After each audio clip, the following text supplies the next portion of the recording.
Yo, yo, yo, yo. Welcome to a super special episode of the joeZONE podcast. It's been labeled as OG Central on Facebook and other social media. Ladies and gentlemen, please welcome Grandmaster Eddie D, DJ Azhul, and DJ Eazy. Good evening. Good evening. What's going on? Yeah, but later in the club there, but then yeah, man. So, this is like I said before, this is a super special episode. I mean, to have Eddie D, a legend, like a grandmaster, to have. Thank you for sharing your time, first of all. Yeah, you're most welcome. Yeah. But we got lots of questions, and we're gonna talk to you a lot tonight. But we're gonna start off with Eazy, like, and or anybody can hop in on this one. We're gonna ask you, like, how did you guys meet? Like, since we can start off with that, how did the three of you meet, or who met who first, and then how did it all come together, the three of you, since you are here tonight? Okay, I'll jump in. Yeah. Go ahead. I met Reddy D, funny enough. So yeah, I try to make it quick. I was in school. A girl in my school that knew I was into this hip hop stuff said, "Yo, there's a competition on the radio." It was called Radio 5 then. If you write a rap, and then you're gonna win money. And obviously, 1,000 rand was I got the money then. So shout out to Volkskas Bank. I had a Volkskas account, you know how long ago that was. So I entered the competition. I think the Chips company was world. So I wrote my verse, sent it in, and a couple of weeks later, there it was on the radio. Alex J said, "No, the winner is my government name, Tyrone from Port." So you had a rap. You started off as an MC. I started as an MC. Yeah. Okay. So I wrote this rap, and then the prize was. In South Africa, we had this thing called Red Nose Day. I remember that, in March. And then Prophets of the City would perform at Tybalt Square. So the prize was you're going to meet Prophets of the City. So, like I said the other day, they almost our Temple boys then, man. So I'm excited to go meet the Temple. You like, I felt this evening, like, I'm excited. So now, and it's like, because remember the girl that got me to enter, she's like, she wants a cut also. But I didn't care about the money, though. It was the fact that... So you won money? I won 1,000 rand, which was a check, obviously. So a lot of money. What is it, the 80s? So this was 1990, I believe, or maybe even 89. So I went to Maitland, where the bank was that I banked with, and across the way is a place called Radio Discotheque, not the one that people knew later on, but it was the old school one closer to the bridge. And I bought what looked like a karaoke machine. It's like a boom box. There wasn't Bluetooth at the time yet. It was just basically a cassette deck with the speaker, and you could plug a mic in. And I was like, this is what my money's going to do, because now I was this rapper. But I bought it because Azhul would know there was a guy in Mitchell's Plain called Luigi that would move to all the malls and the shops. So this one was like my idol. I was like, yo, I'm going to buy this. I'm going to be the Luigi here. Yeah. But anyway, coming back to the Reddy D story, that's how I met Reddy D, because now it's like I'm meeting Prophets of the City. So I met him with the whole group. But because of living in Bonteville, Mr. Fat had already met D because of the group that he was in, and he was like, I'm going to take you to D's house. Mr. Fat was a part of the group BVK at the time. And obviously Reddy was part of that group as well. Yes, correct. So this was before there was even a BVK, remember? So this was before Mr. Fat BVK. Is in Jam B now. He's in a group called Jam B. And the funny thing is, Red Nose Day is on Martian, the producer and the other MC in that group. It's his birthday. Red Nose Day is on his birthday. So Fat's in May sometime. March, okay. Yeah, so they together, I'm in Mitchell's Plain, my other brother Q, shout out to Q, he's with, because we must now hope this rapper brother that want to stick out, and Reddy D's going to meet us and whatever. So now I see this brother doing his wiki turntable wizardry, and then I would say the next is history. We became friends through Mr. Fat, saw D, made beats for the group I was in. And years later, I would then go to I guess it was called Boogie Down Nights, and I see this brother. He looks like he does Tai Chi, or he does Kung Jiu-Jitsu or whatever, because his name is Azhul, and I'm like, my bro, who's Azhul? I don't know who this brother is, but were you into karate at that time? Yeah, he was. Okay, we'll get into that. So, and funny enough, was the flyer had like that kind of the writing. It was like a kung fu font or whatever. So I didn't know who this brother was. They said, this brother's from Mitchell's Plain, but Rockins was where the Sturvey and the kinders were living. I was like on the underkant van Mitchell's Plain, so I didn't know this brother. But that's why I met him, and Mr. Fat said, look here, D's obviously rapping in BVK. E20 is the DJ for BVK, but he's going to do some other stuff. This brother's going to be the DJ for BVK. Because Mr. Fat and I was close, obviously. So I was like, if this brother's going to be the DJ, then I want to meet this brother, because I want a DJ. Yeah. You know, because I stepped away from the mic and I went to the DJ. So yeah, a lot of what I know from DJing, I got from this man, DJ Azhul. So that's how I met him. Azhul, how did you meet the Grandmaster? Before meeting D, so I used to see D probably in like 3 Plainsman articles back in the day, like 89 and 90. Those photos when they were Yeah. I So it's remember like this urban legend, this brand, because my introduction into hip hop was with kids in my hood, right? It wasn't like the conventional bass story, whatever. There was kids in my hood that wasn't into hip hop, that were sharing cassettes, you know, like Fat Boys. Okay, that time was cassettes, yeah. It's cassettes that time, yeah. So at the time, I was at school, and this one Friday evening, there's these 2 ladies, because I was a trolley boy. Yeah. I worked at the OK's in Town Center. So there's these 2 girls, these 2 ladies at least. And I'm like, oh no, I recognize this lady because she was also in the Plainsman. And she belonged to this group called Sisters in Command, which was a rapping group. Okay, you're giving us some history. Yeah, giving you some history. And they put in their groceries into the trolley, and I'm pushing them, and I'm like, excuse me, are you guys into rapping and whatever? They're like, yeah. I'm like, now, is it maybe spots that a person can? Because the only spot at that time that I knew of was the Town Center, you know, where b-boys would congregate and rappers, etc., etc. And Malika was actually the first person that told me about this place, who is Reddy D's wife. Told me about the bass, actually. And then in that same week, there was a guy in my school, respects to you, Mr. Riley Cook. He was also a kid that attended the bass as well. And he told me about this place waar die mense hang en die bass is net aan met die speakers. And I'm like, nah, man, there's no way that a place like this, you know, exists. And I actually went. And that's the first time when I saw D, like DJing, and I was like, what is D? And that kind of changed my life. And the second time I met D was actually with him as well, with Malika as well, in town, because I used to go to this, somebody put me onto this record store called, I think it was Ragtime. Yes. Ragtime. I bought my first Run DMC album there. Myself and another friend of mine also, rest in peace, Mr. Ronald Piet as well. And then that was the second time I met D, and D was like, nah, I'm in here, wara, you must come through, you know, and that's kind of how that journey with this man started. Okay, D, how did you meet yourself? I'm still wondering. Still sitting here and wondering what's going on. Nah, just joking, man. D, like, how did you start your hip hop journey? I think like I've read it in many articles, but it's not documented on YouTube or anything like that. I've had some. I got glimpses of radio interviews and stuff like that. But how did you start your hip hop journey? Like for many people that don't know, can you just have a quick synopsis of how it all kicked off? I would say on a deeper sort of philosophical level, I think the journey probably started way before I was born. You know, With your dad. Probably with dad, even before dad, you know, we can go back and trace the ancestry and whatever, but I mean, that's a discussion for another time. Yeah. So fast forward, we were among the last families to be moved out of District 6. Okay.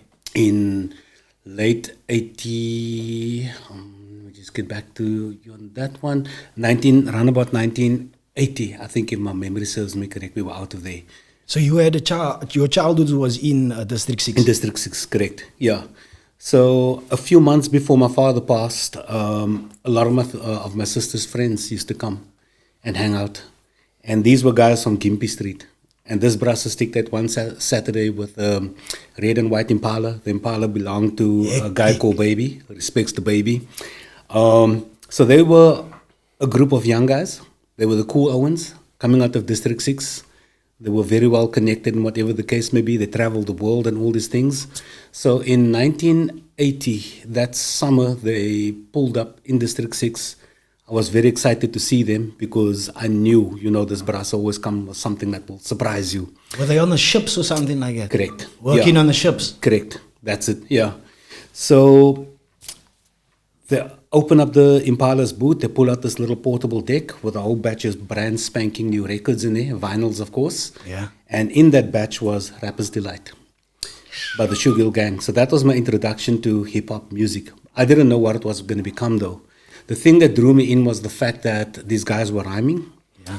And we could relate to rhyming, because of the Klopse songs and the Moppies and growing up as lighties, we always used to speak in a rhyme form. Yeah. So I think that was also probably our journey within hip hop, and it evolved to where we are right now. If I just think of it on a much deeper level. Yes, So I if you can want understand. to draw a connection between the rhyming aspects and the storytelling aspects. Anyway, So it was like an easy transition for you from the one into the other. It's like, oh, I understand this, and you, that's how you sort of. Not quite though, not quite. The one thing that really drew me in was the music. I could relate to that because Rapper's Delight uses the instrumental of a disco hit called Good Times by a disco band called Chic. So that's the type of records. Was that the background back in? That was the back track. Track. They of course reworked it for Rapper's Delight. Okay. So I could relate to the music though, because that's the type of music that my father, my sister, the neighbors, everybody, that's the type of music that was banging by the Azhul, if you want to call it that, all over. So we knew the music. That's the one thing that grabbed my attention, and the fact that these guys were actually rhyming and they were saying stuff. They were talking about color TVs and swimming pools. Those are the types of things that we could only dream of. It's like, hey bro, what is a color TV? Was it that known in black and white? We're still stuck on black and white. These brothers are talking about color TVs. So as a kid, it blows your mind. Yeah. Fast forward, we were then relocated into Lentegeur, Mitchell's Plain. Hip hop starts to appear on TV. Then I see this music video called Buffalo Girls by Malcolm McLaren. And in this video, there's lighties doing all this crazy stuff, spinning and doing in what was in my head like a new type of kung fu or gymnastics done to interesting music. This brass is going wiki on the records. People are spray painting on the walls. And I'm like, this is gevaarlijk. This is like, I was just once again blown away and bewildered, not knowing what it was. The cool thing is, a friend of mine from District 6, we then became classmates in Mitchell's Plain. His family owned a video machine, and he recorded these music videos on TV. And so when those programs used to come on TV, back in the day, for those that don't know, the young generation, it wasn't as easy as YouTube and things. There was no internet, no cell phones, you had no to wait up YouTube. until 12 o'clock at night to record something on the VHS, and you had to be lucky enough if you had the And VHS. there was a wave of kids doing that. Yes. At the same time, like there was a wave of kids doing this. Because I'm starting to break in the day. Like that was my exercise as well. Like that's how basically almost the same story. Because we used to record TV programs like Solid Gold, TV2 something. And we're living. This is like in the height of apartheid, right? And hip hop imagery was like, we kind of saw that on television in the 80s, which was actually, if you think about it, was phenomenal. So D, when you saw like the b-boying obviously on TV, that was your first time you saw b-boying. Like, Correct, yes. Nobody had done it in South Africa at that time. Not that I'm aware of, no. There's kids that were doing it elsewhere, but we didn't know who they were. Okay. So if we go back to, let's say, Emil, so we kind of regarded as the first generation hip-hop heads. They were probably doing it in their areas as well. We didn't know, that this thing existed outside of our area and our environment and where we moved. That was only in Lentegeur, Mitchell's Plain, and between the town center. That was our movements right there. Yeah. Again, the connectivity comes into play of like nowadays kids are easy. Like you would hook up with a meal easily nowadays if you were 100%. But you had only a limited area where you were. Correct. Yes. So just to fast forward through the timeline very quickly. So we're busy doing this bola makisi gymnastic monkey trick move to this interesting sound style of music, not knowing that this thing was actually going to become known as hip hop and it was going to become a global youth phenomenon. We didn't know that. So the Michael Jackson craze then kicked into effect. That became extremely popular, with especially with Thriller. And when Michael Jackson did the moonwalk on, I think it was Billie Jean, on the Billie Jean. There was a huge Michael Jackson craze in Cape Town City. So in Mitchell's Plain Town Center, I think it could have been 82 or 83, they had this Michael Jackson competition. So we entered the competition. In Mitchell's Plain Town Centre, but we didn't go as Michael Jackson. So it was Okay. myself, Rosano, known as DJ Rosano, and the legendary graffiti artist Hocha. So we had a crew called the City Kids. Okay. So everybody else was there met hulle wit hempies, hulle gloves, hulle broekies, three-quarter broekies and whatever, and everybody was slutting Michael Jackson. And yes, this three brasse doing something that people have never ever seen before. We looked different, we moved different, we had on these baseball tops, we had on baseball caps, we had our pants on and different sneakers other than what was the trend of the era. And I just remember that whole town center going quiet. That whole place was packed from top to bottom. They all went quiet. At the end of the competition, we actually won it. And I was like, this is a weird move. And then there was 2 talent scouts from Club Fantasy. Okay. Rocky was the one gentleman's name. He was also into martial arts, interesting enough. And then the resident DJ, Dr. Spook. Okay. And then we were given a residency at Club Fantasy to become the resident dancers. And that's kind of how we built our name in the club scene as dancers. And from there, I just want to fast forward again. I can't remember, it could have been months down the line, that the Route 66 actually did this hip-hop break-dancing competition. And that's when we started to realize this thing is actually, as a hip-hop, as a breakdance, we still couldn't figure it out. But then there was like snippets appearing in the newspaper about the craze in New York that has taken the States by storm. It started taking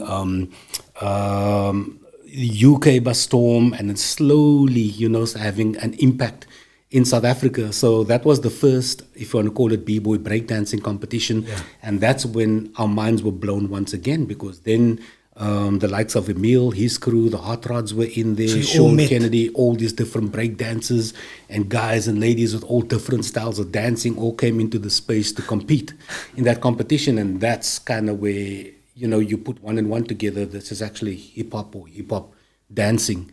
So, as time progresses, there's more articles, there's more work to be done in terms of gathering the information. You start learning that this is actually hip hop. Yeah. You read up on certain things. One of the members in our crew, though, our crew grew from the City Kids. We became the Ballastic Rockers. And how that happened is we used to go and battle in town every single Saturday. We were on the train, meeting other crews, battling other crews in town. More members, started to join the crew. At that time, were you like basically learning from each other? Because before that, you saw it on TV. Am I right? We mimicked what we saw on TV, and we had to rewind those cassettes till it break and try and tape it up. It was a hard job. It was a difficult job. Obviously, you were making up your own moves, or were you learning from each other? A lot of the moves that we mimicked was stuff that we saw in kung fu movies. Okay. Because that was the only reference point that we had, and trying to... Poskarati. Yeah, Poskarati. Drunken master. all that stuff. All that stuff. No, definitely. Until we saw Buffalo Girls with the New York City Breakers and the Rocksteady crew in it. And somehow Rosano got his hands on a docu movie called Wild Style. Okay. And that showed you the rawness of the culture in New York, in the South Bronx. And we gravitated towards that because all these kids and all the characters and all of that, we could relate to that. The gang violence and everything that you see in the docu, that was practically what we were living. Okay. So all of those aspects, that was the attraction, and that built the interest. And I think that's probably one of the most studied movies for me personally. So we studied everything, not just the breaking. It was Grandmaster Flash on the decks. We were studying a Double Trouble, the MCs rapping over there, Busy Bee, all the pioneers, everybody that was the catalyst and the cultivators of the culture. So we studied everything, right through to the graph artists and all those things, until Breakdance 1 came along, which was a very popular Hollywood movie. Beat Street came along. That became even more popular than Breakdance 1. Then it was Breakdance 2, and of course the craze started to, to spiral. And at the same time as that was happening, more and more people then started to travel to town.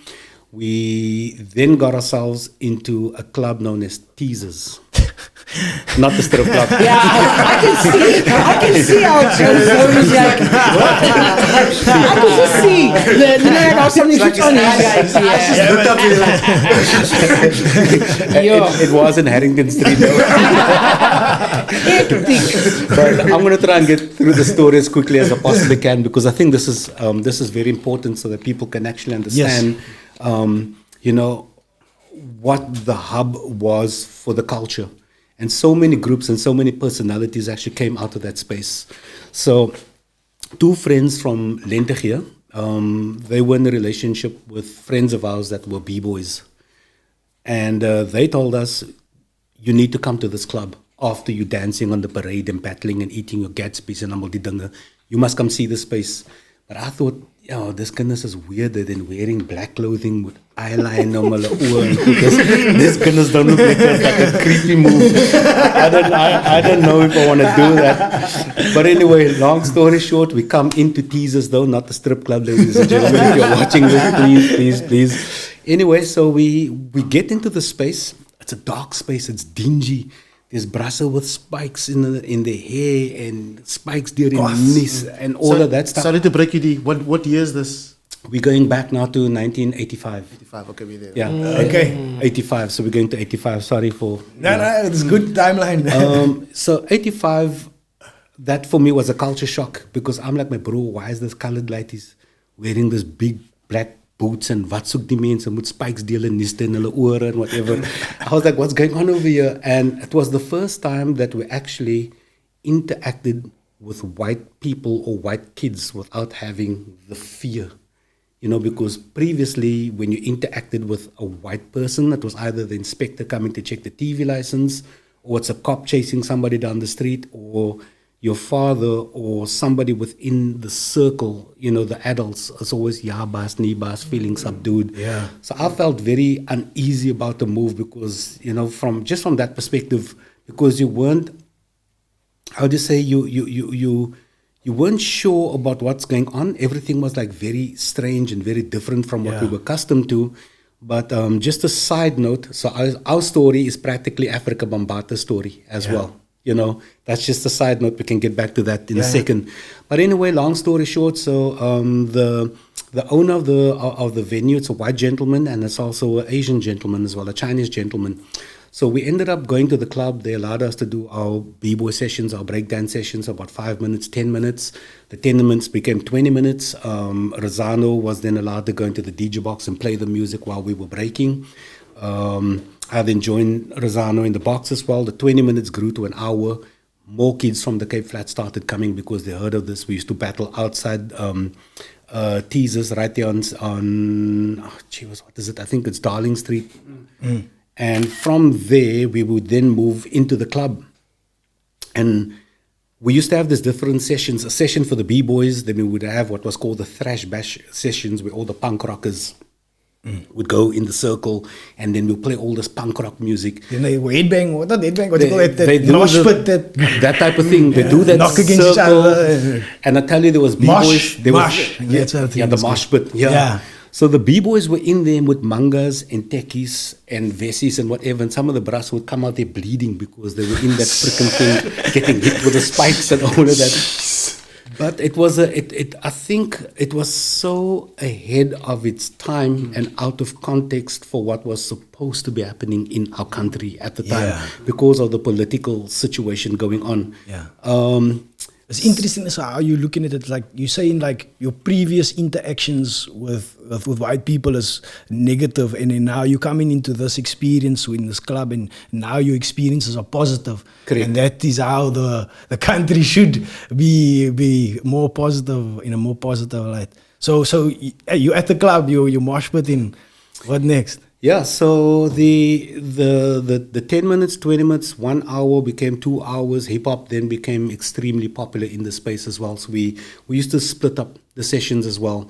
And then there was boogie burn sessions as well, where the boogie burn dancers, these freestyle hip hop dancers, would also get the opportunity to shine as well. So you'd play the type of music that they would love to dance to. So there was all these different things going on.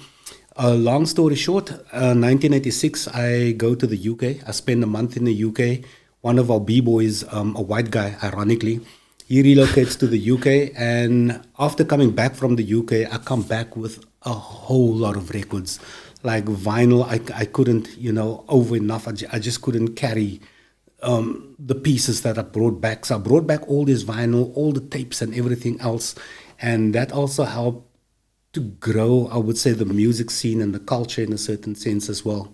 So then, at that time, were you DJing at that time? I was DJing, I was breaking, I was MCing. You were doing everything? Correct. Yes, that was just the b-boy mentality of the era. You had to be involved with everything. We also had a graph crew called the Death Crew. That was myself, Razano, Nasi, Fade One, and Hoja as well.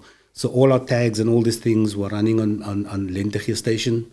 For those that come from that era, if you've seen that big Death Crew tags on the walls there, okay, it wasn't me. I was just keeping guard.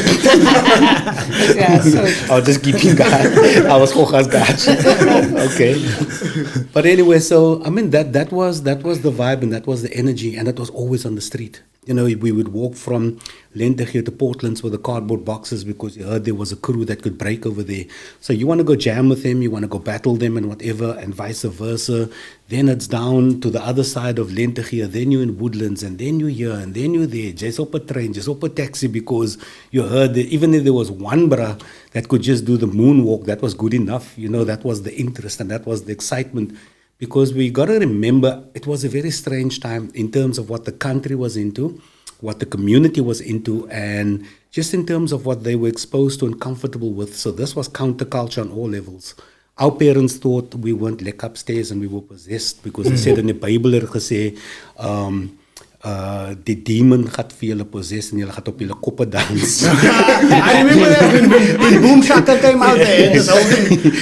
So that was the thinking at the time. So just imagine you're into your Bobby Hendrix, you're into Bob Marley, and you're into your Good Times, your Chic, your Peaches and Herb, and all of a sudden this lighty is scratching your vinyls, your Peaches and Herb record, wicking with that. And you had to handle a vinyl with care. You had to take it nicely on the edges. Lighties were not allowed to touch the vinyl. So here comes James and your fail hand and you start scratching. So imagine, what went through your parents' minds at the time. But it was something that was just so, it was so powerful. You couldn't ignore it as a kid at the time for us.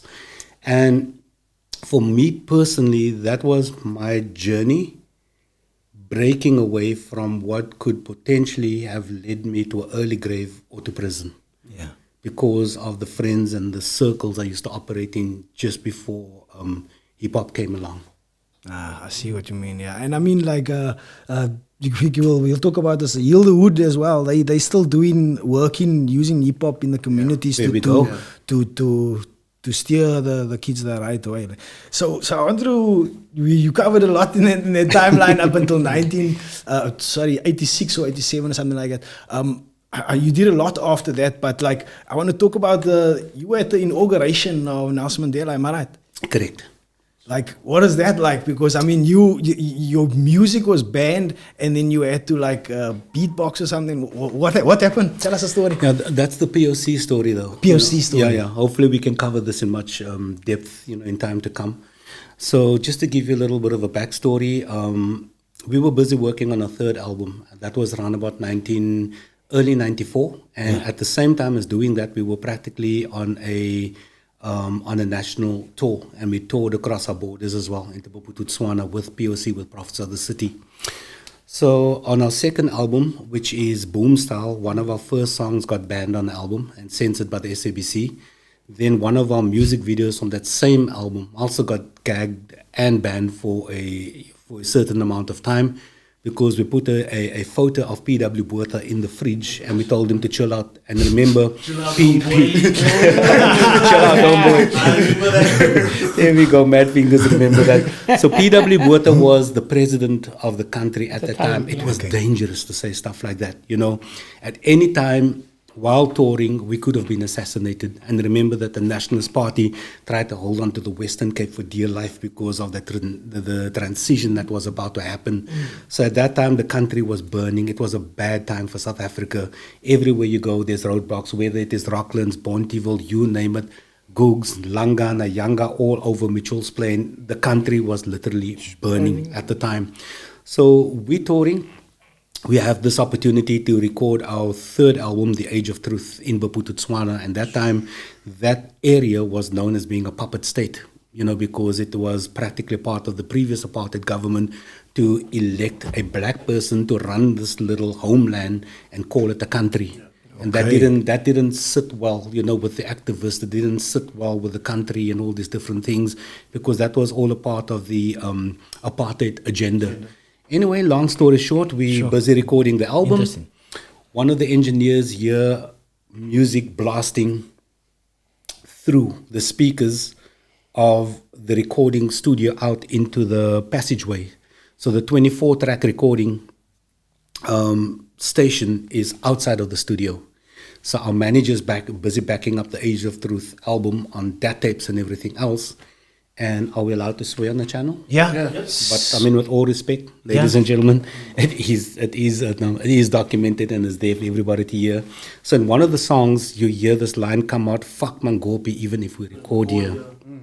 And that was the worst thing that anybody could say in a puppet state at the time. Right then, they could practically put you in a firing line and execute you right Was there. Mangopi the president the fake president? Like, The puppet president, of that Maputo region Tswana. of Maputo Tswana, correct? Yeah. So the engineer is furious. He's screaming at us. He's pulling us into the boardroom and he is swearing and he's like, "Oh, you guys effing studio are mad. Do you know what can happen to you guys? Blah, blah, blah, blah." He's going off. He's confiscating the master tapes and whatever. But he didn't know that the album was backed up and our manager had copies of the album in his pocket. And that's when the word got out that these freaking guys are crazy and they're going to cause big trouble in this country and in Maputo Tswana for everybody. The word got out in the industry and we were booked to play at Mandela's inauguration. The booking was there, but when the word got out and when we got out of Maputo Tswana, the AWB came in and there was a massive shootout that was on the news as well. So we practically passed each other. dodge bullets, basically. 100% correct. Yes. Literally. So that story is happening. The freaking bombs are going off all over in Joburg. And these freaking guys are saying, "Fuck Mangopi, if we record here," we're practically mentioning names of whoever we knew and felt was our oppressors at the time. Not just white people, colored people inclusive as well. You know, so we were calling people out at the time. The music was raw. The music was freaking insane. Even if I listen back to it now, I'm like, "Barai, yo, julle was op ander vibes." What the hell did you guys do? I get a shock when I sit back and listen to that. And I'm just thinking, if you put things into context, it was probably the worst thing that you could do and say at the time. So how we survived it, I don't know. I just want to get into this conversation, man. So a few weeks ago, we had Philip Dexter. So Philip Dexter is a politician. He went in exile. He's now on the board of SOE. He's an ANC guy. So I asked him about it. It's a pity I didn't ask him on air, but afterwards we had a conversation. And we spoke about the music in the 90s and the 80s and whatever. And I mentioned Age of Truth. And I asked him, "Dude, how did, like, when you were in exile, how did that music affect you in any way?" He says, "Dude, as like for them, it was like you had your comrades overseas and you had your comrades here that's fighting. The music that came out, the rebellious music and that spoke about the struggle was edging them on, man." And he says they were a part. All the music that came out was a part of the struggle. Irrespective of what people might say, but it was an integral part of the winning of South Africa turning out the way it is, man. And he also says it's a pity that the government afterwards didn't really nurture that struggle music, man, because it's died. It died really. Because right after that we had Kwaito. Correct. Dope vibe though. But it was the honeymoon phase of the new South Africa. You know what I'm saying? 100%. So my question is, how do you when you hear something like that, how does it feel? Because you only think about, I would assume that you only think about what the struggle you made and not really the politicians of the impact of that. You know what I'm saying? Yeah, I think that's a very subjective you know, we can take a very subjective look on that as well. Because in terms of struggle music, it wasn't just music that was really vocal or in your face. As an example, Abdullah Ibrahim's music was struggle music, but that was jazz played in a very, you know, for the untrained ear, it is very soft, it is very melodic, it is Afro-based. It kind of gives you this feel-good emotion.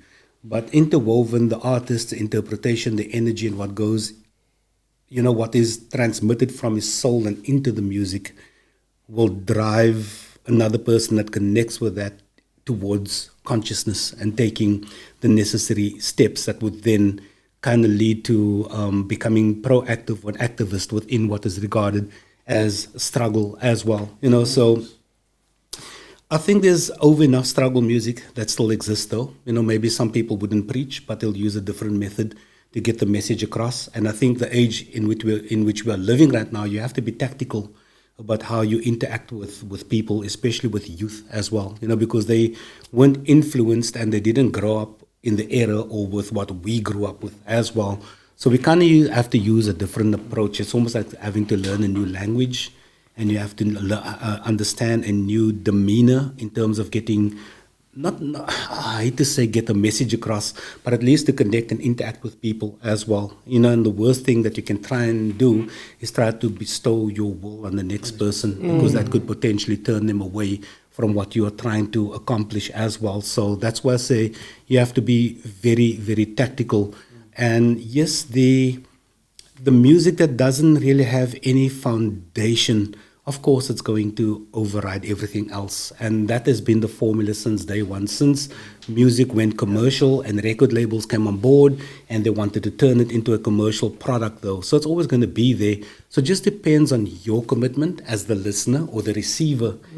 You have to look in the right places and you'll actually be overwhelmed by the amount of music that exists that's got a good message. I'm glad you're saying that, because I felt a bit lost in a way, because I'm from the 90s, grew up, and I'm longing for that music because it was sold to me in a certain way. Now it's not being sold, but it's still there. It's still there. Because I'm critical, and I shouldn't be that critical really to the scene or to artists that don't sell it that way. You know, and also with what Dia is saying, there's actually, if you dig via your digital music platforms, you'll actually find that there's more of that now. There's actually, and not just, you know, I'm talking about on a worldwide scale. From Brazil to Africa to Australia, there's some dope music out there. You know? Correct. That speaks to that. Just to touch on that as well. So far, working at the radio station for all of this time right now, I think we're bordering on 12 years right now, and encountering so many of the artists that have come through the doors and watching their movements and seeing what's happening, I think that Cape Town overall, I would say about 80% of Cape Town hip-hop has got a very strong message, you know, within the music as well, because they still feel, you know, the remnants of the past, and they feel what's going on right now, and I know there are concerns about the future as well. And there's so much that I'm learning, you know, from a lot of the young artists coming through and listening to what they are saying, and I'm going, this brass talking about A, B, C, D, and E.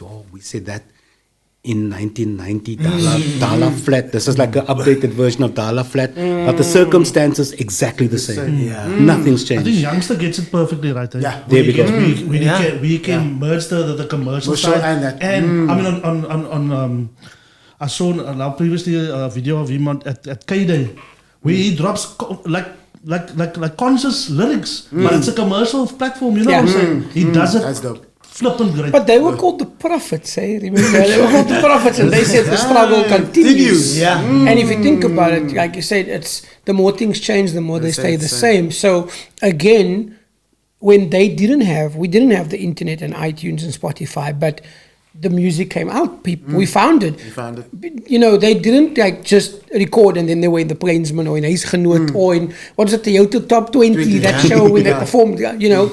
And that was like a black presenter, a white presenter. And obviously there was a strategy behind that because we became used to that. Before that, we didn't know that. In my high school, was one color, you know, and I mean, color is not even a thing. But do you know what I mean? It wasn't like mixed like now. So I think the now generation did miss that part. But I guess if you want something, you're gonna go find it, man. And like you said, if someone wants something, and a thing that I was also gonna say is like it's the same with like a couple of years ago. Was it 10 years ago when people said hip hop is dead? And it wasn't dead. It was just like you listening to the wrong music. Yeah. Like I was it's one of not those dead. I just wanna add on to what you're saying over there, especially as far as breaking goes.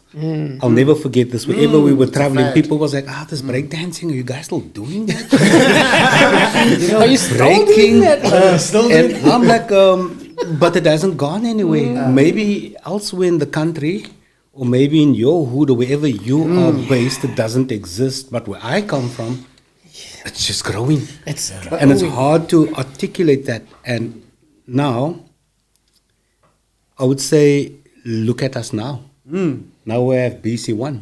We are now making moves into world stages.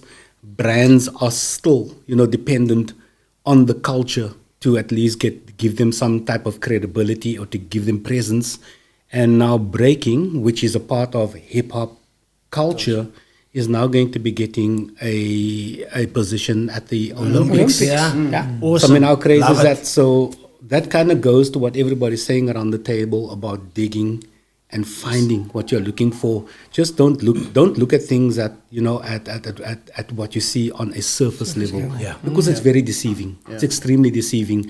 And we know for whatever reason certain platforms will not give what you are looking for outright because they need to make money. Everything is built on commercialism as well. So they'll push that agenda than rather push a different agenda, because if you are kept ignorant, right, it means that you will be a great contributor to the capitalist machine that exists. Sure. But if you are intelligent and you are enlightened, it's then a problem, because you will then be able to become independent and you will be able to empower yourself, your household, your community, your country, and then you'll be able to see through all the BS that the capitalist society, not everything within capitalism is bad, but you'll be able to see all the bad stuff that exists, and that is dangerous to such a system. Right Sure. there. Clip that.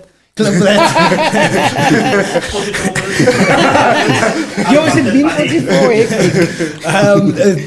You're 100% right, but everything that we have now is like, I think it's because of a good foundation that is set for Cape Town hip hop. Like, it's only because it was had a good foundation, and I think that it's just grown from the everybody's learned from that. Like, if it's b-boy and DJs, like MCs, everybody's like developed from that. So that is awesome that we've had that in Cape Town. Like, it's because of pioneers like you guys. But if I might just step in, like we have to, and I mean this is something that we advocate for, right? Like we constantly have to shout out and respect the people that is the unsung heroes as well. Yeah, all right? for sure. Yes, we know the DDDs, yes, we know the Emils, yes, we know the Zanos and those stories, but there are a lot of unsung heroes as well, in and around the Cape Flats that contributed to this, Name some of them. Who are So there's too many. There's too many. There's Mr. Devious. Bully, Devious, Chamo? King Jamo definitely for me. Universal Zulu Nation as well. People Market. Yes, rest in African hip hop peace. movement. I would say if you want a nice list of words, go into POC's first album, Our World. Open Take up out the the inner sleeve. sleeve. Yeah. You see. There's I a still lot have of it, man. I a still lot have it. a It's lot there on the that counter. Is it there? a lot- Can a lot we that's shout out been- a couple of names there, dude? We can show there's it, a lot yeah. that's been documented. She's a double copy. Oh, yes. Hexago, a die of Hexago. Well, I do get around. Yeah, this one doesn't have the inner sleeve though. It's probably there. We spoke But about it we the spoke- other day. we had it. No, he does have it Awesome. because we spoke about it the other day. And he He's has got it. it. Yeah. Yeah, we There we spoke go. about it. There we go. Gee whiz. Just show Okay. him. Just show him. Can you see that? That's that man's Yeah. handwriting, eh? So is this everybody that is that? Oh, is that a I handwritten? wouldn't say it's everybody, but it's everybody that we've encountered. And yeah, they during were that time. in that. Obviously, it's their album, so it was Yes. their thank you, so to speak. Right and through their shout-out. to the Asian guy, the Chinese guy that owned Teasers and the Bass, Giho. Ghasant is a gentleman from Lentegeur that used to make our medallions, our African medallions. So we celebrated him as a hero as well, because that time we established what was known as the African hip hop movement. And of course, it was influenced by what came in from the States, but we quickly realized they are yearning to be connected to Africa, and all this music is about them being African, but we're right here in Africa. So so what's going on? So we're imitating ourselves, So that also helped us to become a little bit more conscious. And this gentleman Hassan used to make all the medallions and all those types of things. There's Shaki Cat, there's the Tofi family, there's the Marshes, there's Martian. There's people here that I don't even know who they are, but everybody gave the input. There's the Brass Monkeys, the Future Boys, there's Junior M, there's City Dancers, there's Marley, there's Bradley, there's Tarzan, there's Nuclear, right through to the Boogie Burners as well. Because the Boogie Burning is like a hybrid hip-hop freestyle dance, So the way that these dancers are dancing right now, these hip-hop dancers, let's take away the prophets of the city and everybody else. And if you look at hip-hop dancing, yes, a lot of the new kids were somehow influenced by what was going on social media and whatever they accessed, but there is a history of that right now. All the TikTok hooters the ladies are doing, Brass Monkeys, all the names that I just mentioned, these kids were on it way back.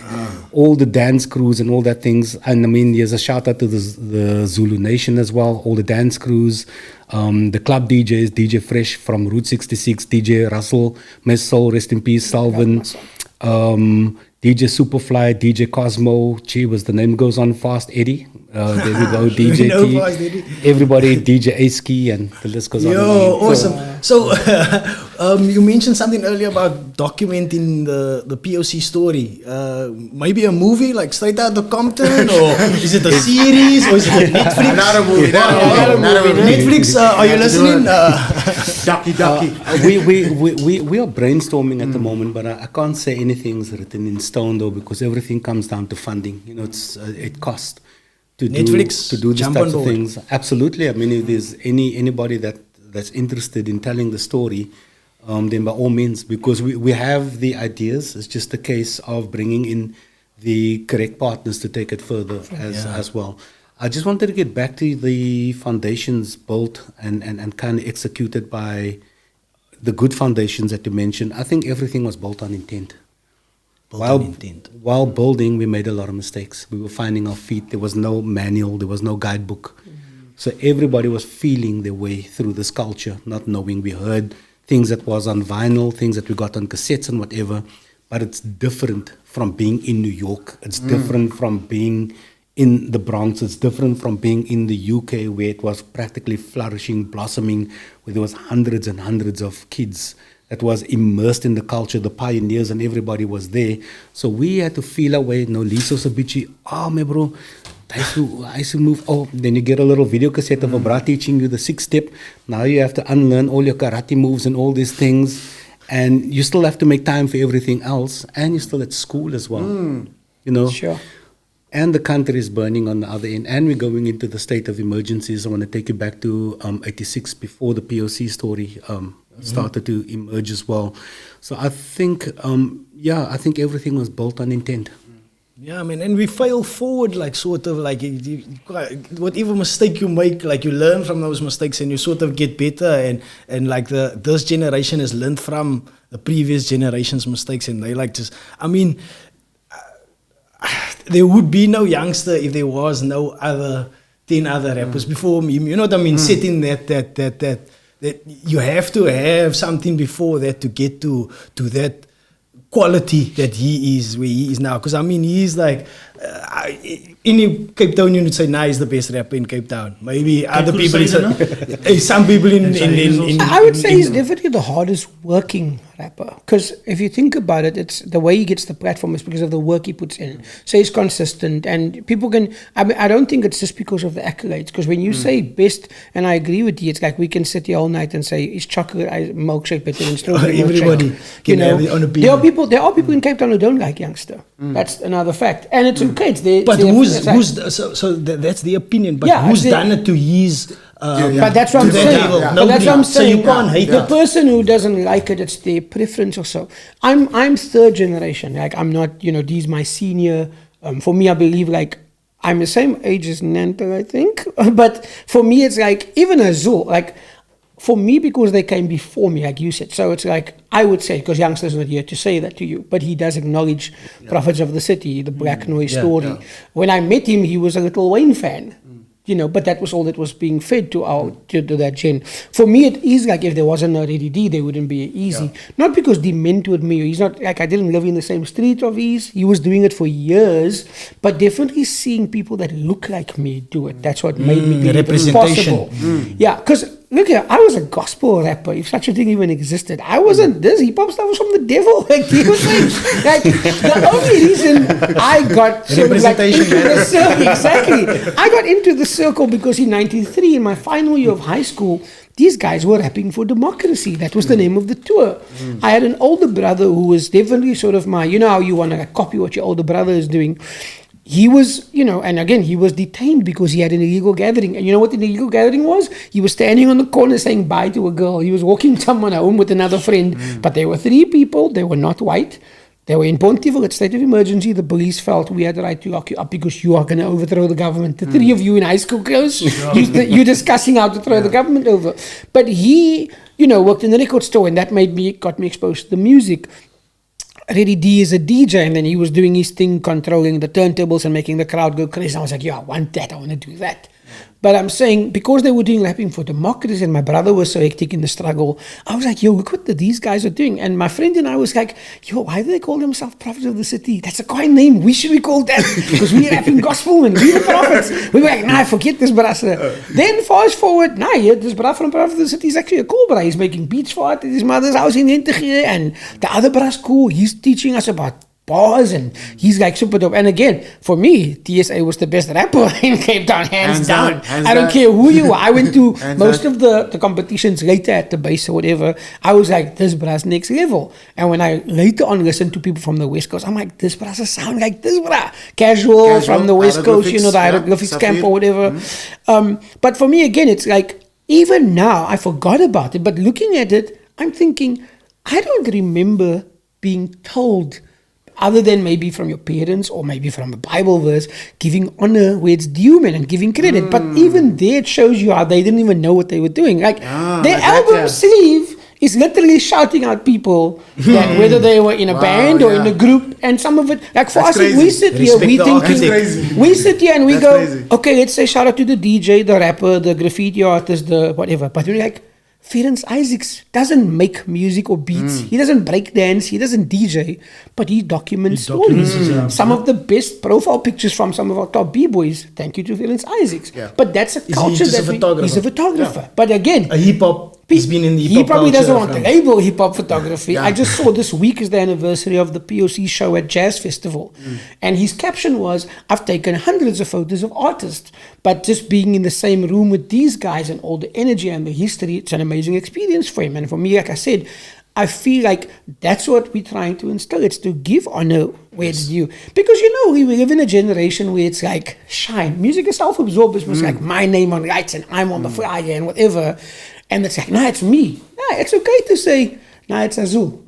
My light doesn't go out when I put the spotlight on him, man. And for me, I'm just saying, even in that, you didn't play the POC record. You just took out the sleeve. And this is what they're doing. And that's the power that the group had. That's why 30 years later, we're still celebrating them. And what we're saying is, yes, we can, like Nantel, if someone's wearing a skinny jeans and talking about purple syrup and talking about whatever, we can say that's not hip-hop, but we're not the authority. We're not the authority. How are we? But we can say it's not our hip-hop. Do you understand? And instead of throwing the baby out with the bathwater, we can be like, okay, wait, let me listen to this because, again, I can't front. Some of the lyrics are terrible, the rhyming is whack, but the beats are dope. But let's somewhere find the guy and say, okay, I'll bear with you and I'll listen to yours, but now let me play you. Something else. Let me play you something else. Yeah. You mentioned Farrell now, no? A couple of years ago, Demon, you were on, I think it was Bush Radio, but many moons ago. And then you said, I remember you said, look guys, we all can't be in front of the cameraman. We need to have people to make sure that the breakers they go into medicine. We need lawyers. You know what I'm saying? And a lot of the stuff came through. So you definitely be a visionary. We got Farrell, Ferenc. We got Barry. We got Barry. You know what I'm saying? Barry's dope. So So my next question is, because I see you as a visionary, I see you as a visionary, and I see Natano as well as a visionary. Just not at hip hop, but media in a sense. Yeah. What else do you think we need in the culture? I think we need business education. We need acumen. We need respect. We need more, I think, empathy. Sure. We need spiritual awakening, because once you have a sense of, or if there's spiritual awakening, everything else will then fall into place. Agree. So if things are rushed, you understand. If things take long, you understand. But this is very interesting that you asked this question, because myself, in fact, my wife came in very frustrated this evening.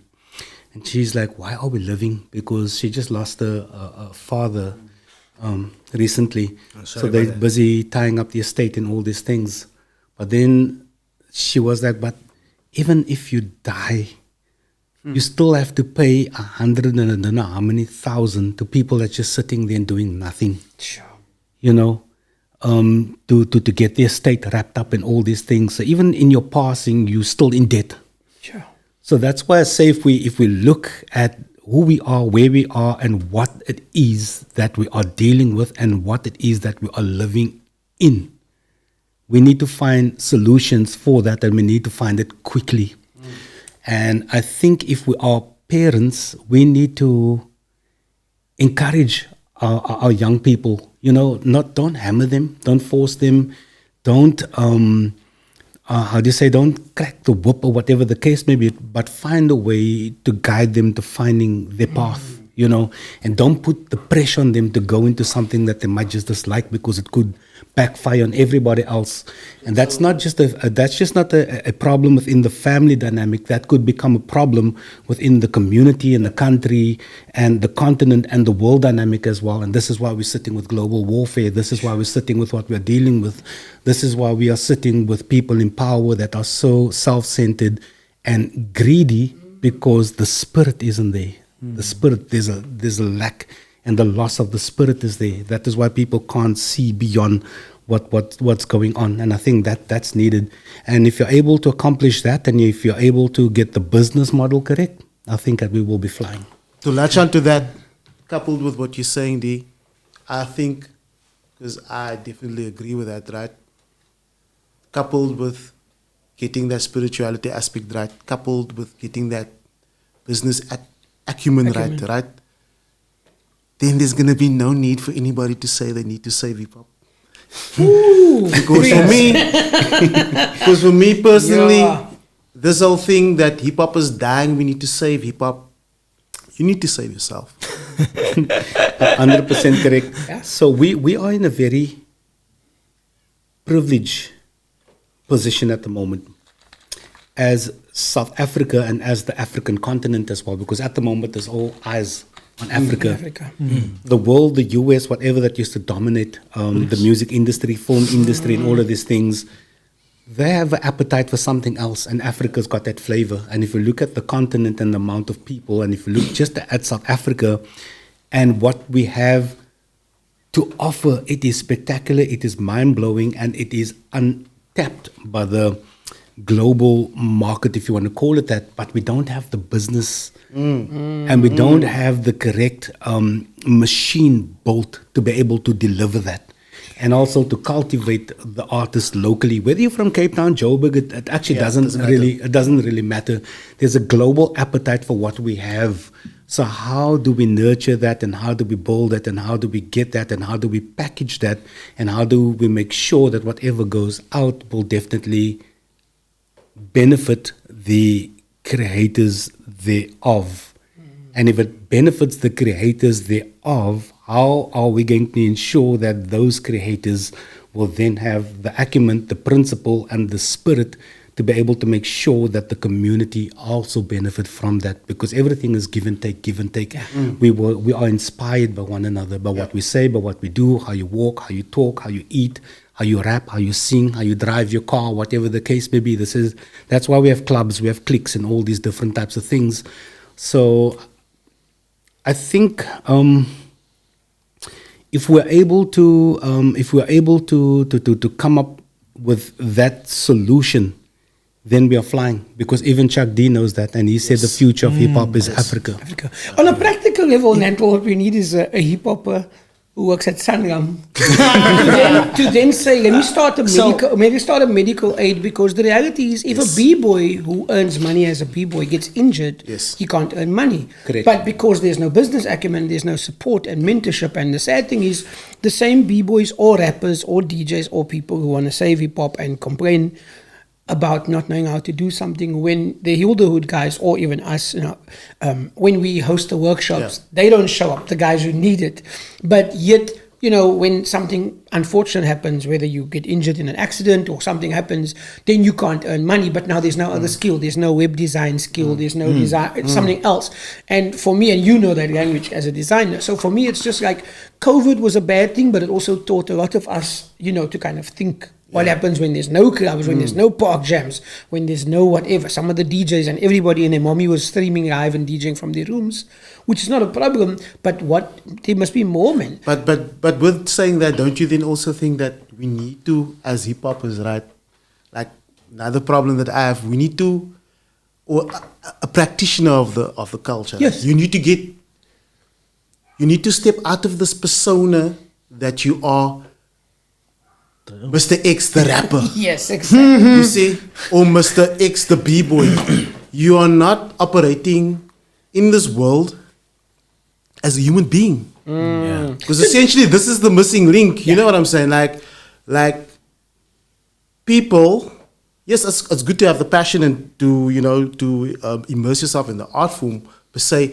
But I don't think, if you believe in the universe, God, Allah, whatever you believe in,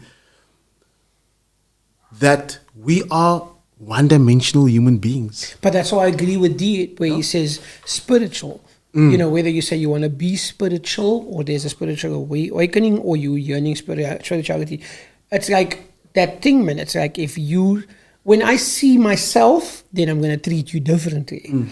But again, and a word D used earlier on, he used the word unlearn. For me, when I came into the culture, I came to the base, but when I got there, it wasn't like it was the first week. It wasn't the launch. The base was there. There were already people partying, drinking, smoking, listening to music, and there was a thing there. And I went, and it was literally my ideology was, you chew the meat and you spit out the bones. Yeah. So when I went there, and there was messages coming to the music by calling a woman the B word, because I'm not going to front like everything I listened to was good. It was dope, yeah. So Jairu was nice, but if he referred to a woman as a B, I'm like, I'm going to go home and be with my mommy who's a woman. That's not going to work. I have a girlfriend. It's a female. Can't use that B word. Then there were other messages coming through of people being called the enemy or whatever. There was a group public enemy. There was Paris. The devil made me do it. So I had to kind of figure it out and be like, okay, what is my hip hop? Is it this? I heard my philosophy. This is KRS One. Then I heard these other brassa talking about Freddie and Nightmare on Elm Street. It's Will Smith and Jazzy Jeff. Right, this is funny. This is hip hop. That was so at skits. Yo, this hip hop is lekker. And then you hear this other brassa talking about, like, gonna take a hacksaw to your, and I'm like, what's going on here? Then it was, what's it, grave diggers? And I'm like, wait, this hip hop thing is getting, but again, it's still hip hop. It's just not my hip hop. So for Cape Town, it's the same thing where, again, in the States, New York is raw. It's like conscious. There's a lot of stuff happening, and in Los Angeles, everybody wants to be someone else. I see Cape Town like New York and Joburg like Los Angeles. And it's not a diss to Joburg, but I'm saying in Cape Town, we have a lot of people that are for the culture. And they're doing it. So, and I always say, for an industry to exist, there needs to be a product. People to buy the product, and then the people who promote the product make a profit. Then it's called an industry. We have a dope fashion industry in South Africa. There are people who make garments here, and there's a profit. With music, it's not the same. Rappers in Cape Town make music for their rapper friends. They don't make music that they can export. the music they make must go on Facebook and it must go on WhatsApp Yeah. and it must be sent around. Now, there's a strategy, obviously, which you can do. Shout out to Earl. Even before he was signed, was Major show up at a respects. school and say, put on your Bluetooth, we're going to give you this Yeah. free song. Then they go viral and they call it Bluetooth radio. It wasn't a physical radio station. It's the fact that if you wanted this number, find out where they're performing so they can share this music that they made for them. Which is also why I'm not hating on the Temple Boys. It's just that if there's no strategy, they're going to be history in a few months because South Africa likes flavor of the month stuff. So, like Azhul was saying, it's knowing that, look here, this was here before me and it's probably going to it be be here here? when I'm Yes. gone. Right now, and those are the conversations I want to get into. It's like, I didn't just want to be this brass chummy so he can show me to scratch. I wanted to know that if his daughter is sick and he has a gig, how does that conversation go with him and his partner about, I have to go do this gig? Or is there a way where he's like, you know what, my daughter's sick, my family needs me, I'm not going to go DJ? Because now I'm talking to the human, not to this Yes. turntable Whatever. wizard and the legend, whatever. And again, give him his due. That's what he is. But he's a human. Because I want to know, what must I do when my mochi is saying, "Sy gaan hip-hop, sy gaan single, as jy weer terugkom as sy hip-hop." You know what I mean? So for me, it's like, that's what I'm talking about, man. It's like, when all of this stuff is gone, Yes. what then, man? What then? Why? D mentioned two things I want to touch on. Is like you said business acumen Yeah. and respect. Like there's been people or individuals that try to use their business acumen and work with artists, but then the artists they don't often show the respect. Like Azhul said, sometimes the artists feel they're bigger than their boots or something like that. You know what I mean? Yeah. What do you say to those artists out there, like that sometimes they don't want to work with a business person? Or is it alright to go do things by yourself, or is it better to work with somebody that's been in the industry for 10 years or so, that's have a company or something like that?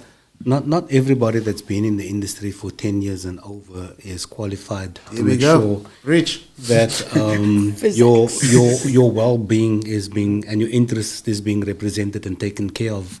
Okay. There's record companies that exist for over 50 years, but the artists that they've had that blew up in the 50s, 60s, whatever, a lot of them passed away being poor, whatever, and broke, and that type of scenario. And that is practically where the education comes in as well.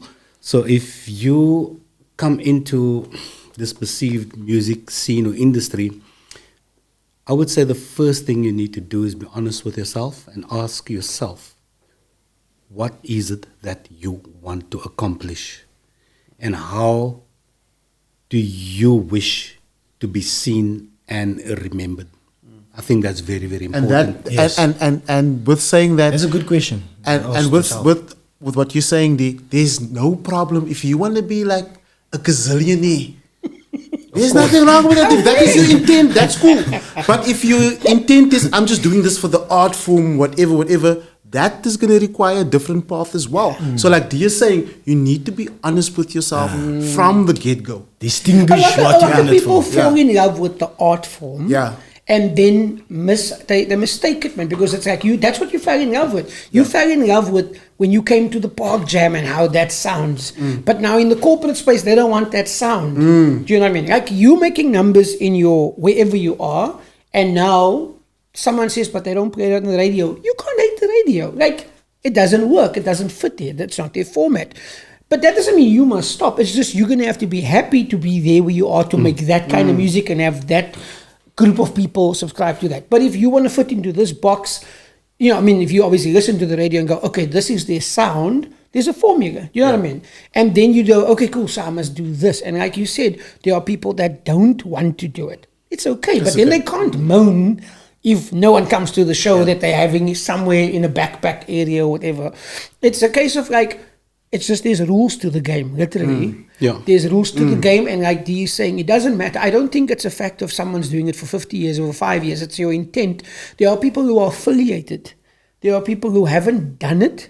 They've just been in the circles or in the rooms where other people have done it, and they just name dropping or whatever. And like he says, if you want to be the millionaire guy, you want to brush your teeth with champagne and have a different car every weekend, that's cool, but it's not going to work there because that's not what they're going for. And what obviously MTV and other things are showing us, they're only showing us the girls and the yachts and the whatever. They're not they were showing showing us you one side. Yeah, they're not showing you the other side. So what happens sadly when D then says, "Oh, we are meeting with so and so about tax tomorrow." Tax, Brunei, what to tax? Right? I mean, or we have to pay the lawyer. Brunei, but do you know what I mean? My auntie can must look after this Or just thing, even whatever. like education on investment. There you go. You know what I mean? And also, don't blur the lines or don't look at our territory and what we have as an industry. You cannot compare that to the US or to other The market is so countries much bigger. around So the many world. people. Even other parts of our country as well, D, right? Joe, Like if you're looking at where Durban is, Yes, it's a very different mentality. It's a very different culture as well. That's why I feel in Cape Town City, we still got to put in the work to get it right. There's so many people that have attempted that, and then there's so many people that have decided, look, I'm just going to break away from this. It's too time consuming. It takes up a lot of energy, and then we try and go at it alone with my little clique crew. And just to get back to your question again, if you are able to get the manager that you can trust, for me that is that's key. You got to find somebody that you can trust and somebody that have your interest at heart as well, and somebody that is prepared to walk the path with you, and somebody that is prepared to grow with you as well, and to somebody that's prepared to experience the good, the bad, and the ugly as well. So that for me, that's very important as well. But if you are able to link yourself to a reputable agency and whatever, they put the contract on the table, you find somebody that can read the contract. If you can't do so, then by all means, go at it, because there's good opportunities that do exist. I don't want to say everything that's out there is bad. Don't get me wrong. And I think this is where a lot of young artists make the mistake. We're so excited, because we're going to be in this commercial. We're going to do A, B, C, D, and E. My bro, I'm going to, I'm getting my car sponsor. I'm getting my sneaker sponsor. I'm getting this. I'm getting that, my bro. And, I'm going to be shining and whatever the case may be. But you're on such a high. You don't see a year, 2 years, 3 years, 4 years, up to 5 years down the line. So you put all your hopes into what you have in front of you right now. And to add to that, you the artist, JC Alani, you're not a lawyer, you haven't been schooled, or you're not trained to understand the legal language that pops up in the contracts. And because of that ignorance, unfortunately, you're going to fall flat, and that's where the exploitation come in. Unless you're conscious and you're able to see something else in terms of how you can maneuver the deal or whatever the case may be.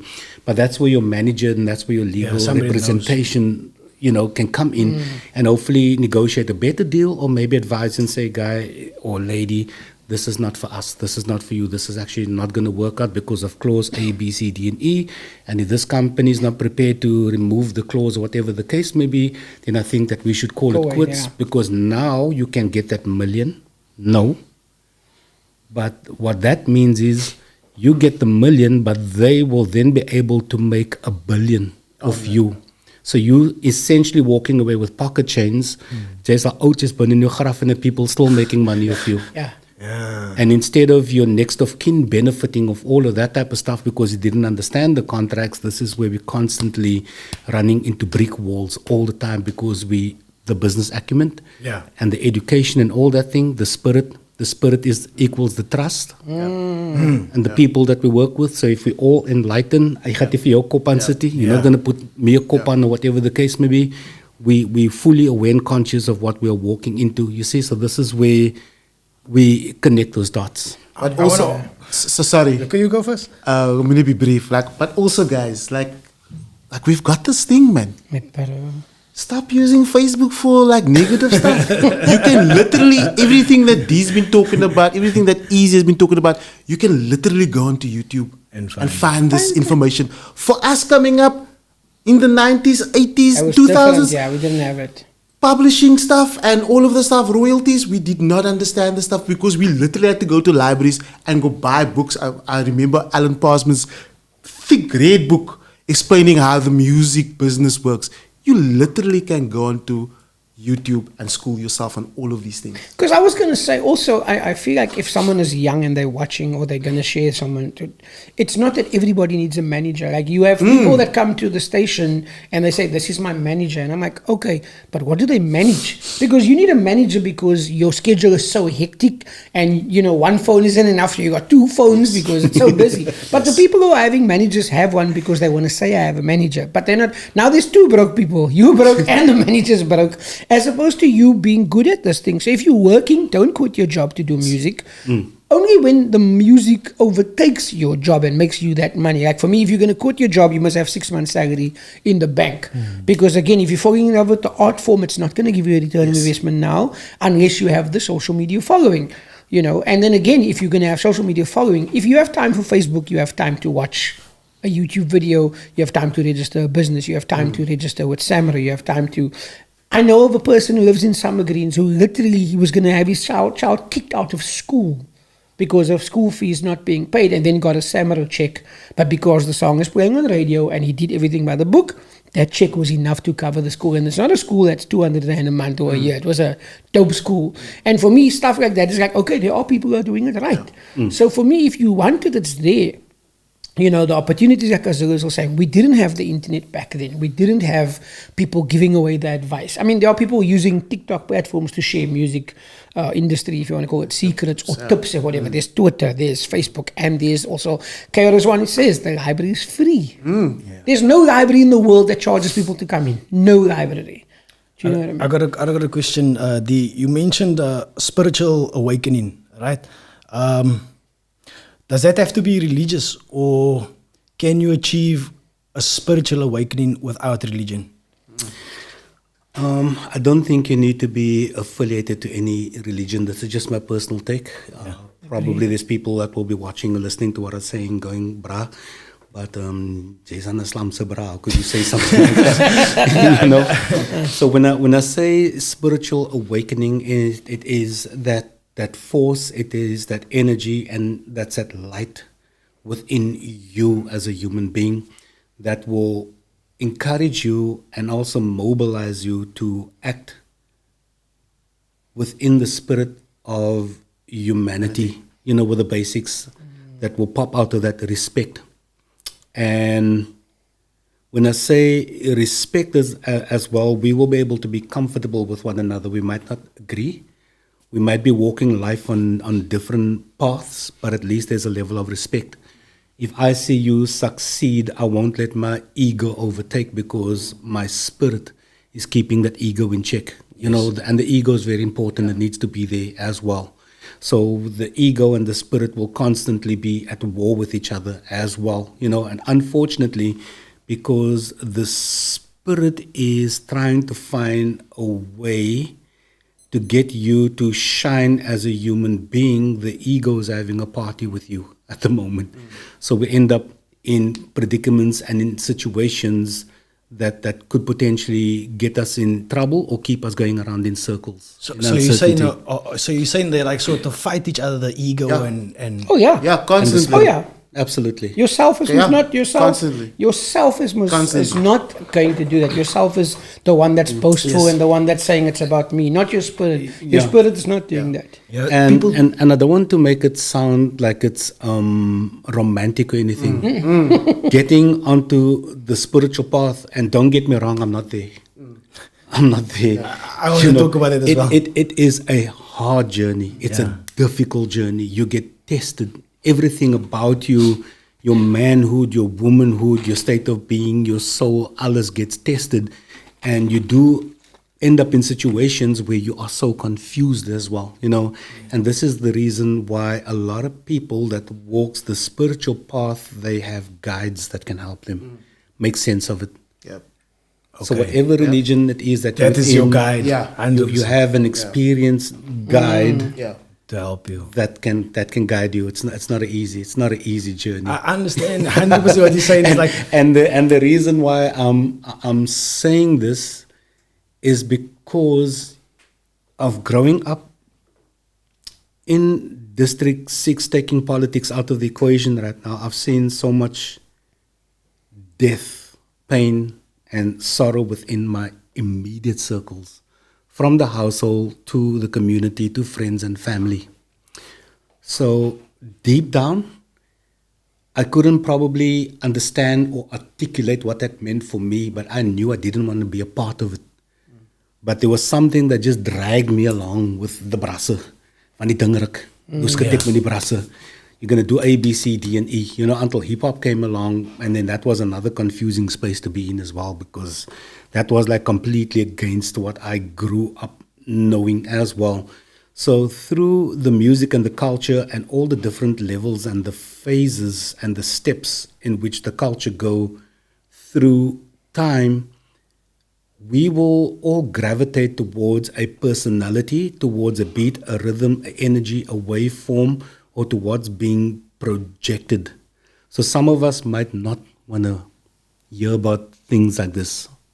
Some of us might go, okay, ek het nie nog tyd vir die spiritual, whatever, die prate, julle klomp stories. Nah, you know, but can I tell you? But I'll understand it and I'll respect it, because everything works with time. And sometimes we're not ready to receive, and sometimes we're not ready to give. But also what Azhul was saying, the human element, Azhul was saying, besides that, and I feel like, as Azhul, you was preluding it with saying we can't save hip-hop, because we have to save ourselves. There's so much trauma, a lot of us that have it, you know, because like, D is talking about that. So I didn't have the same challenges at D, but where I come from in Bonteheuwel, the options were there. There wasn't a studio in our street. There wasn't a hip-hop school or a dance school or a DJ school. But there was definitely gangsters on the corner recruiting brasse. There was definitely, you know, people doing other stuff. So it's like those were the choices. But unless you went onto like, okay, like they call it the narrow, the straight and narrow, or the wide. So when you say the narrow, it's going to come with the challenges. And I feel like even when you choose that road, you still have this, okay, my friend got murdered, or my friend's sister, you know, had this happened to her, or whatever. And all of that has an effect on us. Yes. People think when they say diet is just what we eat, but it's what we see as well. So we saw that, and then this hip-hop thing is almost like a plaster, man. It's like this thing is making us forget about it. But it's not the remedy. It's not the remedy. Not the so remedy. now, like he's saying, we're chasing the good time, we're chasing the vibe, and it's like, you know, the vibes. It's like, okay, this and that and that. But when we go home and we're alone, then it's like, okay, there's still this thing that we saw, whether it's an interaction between two parents, or whether you grew up with a single parent, or you grew up grandparents, whatever the story may be. There's still trauma there also. And we don't speak about that because we're from the Cape Flats, and it's like, real men don't cry, and real men don't whatever. And it's all of that, and a lot of it came through hip-hop also. Because that was our school. We weren't listening to the preacher and the imam and the teachers. We were listening to the rappers. And a lot of them told us a lot of nonsense. So we must unlearn that as well, man. But Alcoholics Anonymous say admittance is the first step to recovery. So you have to admit you have a problem. And that's the challenging part. My brasse in hip-hop mocked me when I had to go for therapy after being hijacked. They were like, nah, that's not hip-hop. You're going to go lay on the couch and keep some brown money. Do you know what I mean? And my boss is saying, no, this is the same woman that was counseling people from the Truth and Reconciliation Commission. You know, and I was like, I can't afford it. He's like, no, the company's paying. So I was like, now I'm going to go, of course. But when I went, I was like, yo, but I felt like I was cheated, man. I felt like, my bro, I wish I had therapy 10 years ago. Because it's just sharing and speaking to someone. It wasn't like, I knew this woman couldn't give me the keys or like the solution. She's not a guru.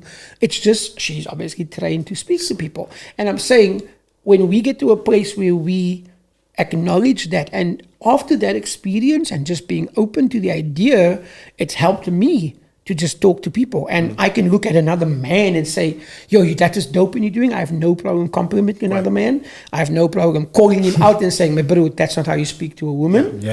Or that's not what you do. Or I'm like, my bro, I really feel like this. And then we just cry together. I'm okay with that. Do you know what I mean? There's like, on what you're saying, Eazy, like, for me personally, like with hip-hop as well, I think I spoke to Lanto about it a couple of weeks ago. There's a lot of unlearning for us as well, you know, especially when you grow older and whatever. Because like you were saying, like, yeah, hip-hop is a beautiful thing. Don't get it twisted. I mean, hip-hop is responsible for us being here. You know what I'm saying? Like hip-hop has afforded us to travel the world, see things, meet people and stuff like that. But there is a duality in everything in life, right? Like Dee was saying about the ego and the spirit. You know what I'm saying? Yeah. That duality exists in everything in life. You know what I mean? And you should be able to sit and like choose. Wat wil ek in my boot sit en wat wil ek uit my boot uit haal? Yeah, exactly. You know what I'm saying? This actually reminds me of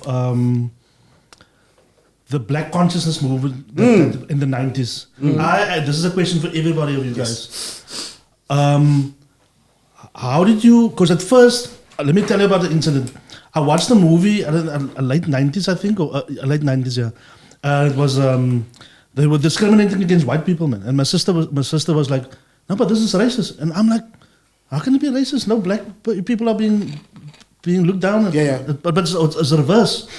And she was like, no, Nantel, you can't. This is not right, man. But it was my teachings in hip hop that actually made it okay. Yeah, you know what I'm saying? Yeah, so, they get a pass. So I'm gonna ask you guys, when did you guys realize that maybe I'm wrong? Maybe the Black conscious movement was just positive. Do you guys see the duality in it, and how did at what year did you guys realize? Oh, I can't just take everything to heart. Okay. I need to set aside. Okay, this isn't right. Mine's gonna be the shortest. I'll go first. You're gonna go first. Okay, you're gonna go first. So I said I didn't. If I was at the base 5 times, that's a lot. There was a 24-hour jam, so that was long. But 1 weekend, so it feels like I went there a lot. But if I was there 5 times, it was a lot. So. At the base, I think there were these meetings, and there was a guy from Crawford who invited myself and another friend who didn't know what we were doing at the time. I told you we were rapping in the church or whatever. So when we got there, it must have been earlier, not like 2 o'clock, 3 o'clock when a matinee would probably start. It must have been before 12. So when we got there, someone was handing out, like I think it was photocopied, I can't remember, but it was like a book. And I remember the words was either brainwash or whitewash or something like that. Yes. Was on the cover of it. And just seeing that, I was like, my bro, cult vibes. That was our thing. There used to be these people that paint the human cause on the walls in the Mitchells Plain area and wherever. And we remember that thing. So there was just this thing again. If you into your spirit, like when you watch movies, you're like Tybra's a zombie or Tybra's whatever. You just connect with people certain ways. So both of us, without even talking about it, on our way there, we didn't know. We didn't say when we get there and something looks uneasy, we leave. We saw this brass saying, it's and it's like. My brother, that's how they spoke. They spoke differently. They were doing this, and we were unsettled with it. And then my brother was like, nah, we're going. And he was a bit older than me, so I took lead from him. So I kind of avoided that thing. Yeah. But then friends of mine who got into it was doing what he was saying, where it became, okay, I understand, and I relate to some of the conversations I heard about people experiencing it in Mississippi, in the States, because I was a bit of a nerd, and I was reading Time magazine, and I was reading other stuff in the library.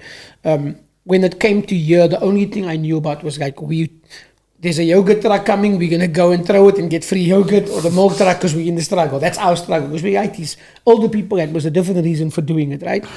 But we didn't experience that kind of racism that these people overseas were doing it. But then with this movement, I felt that people that I knew as in like I know them, they were doing the reverse. So they were okay with what Nantel is saying.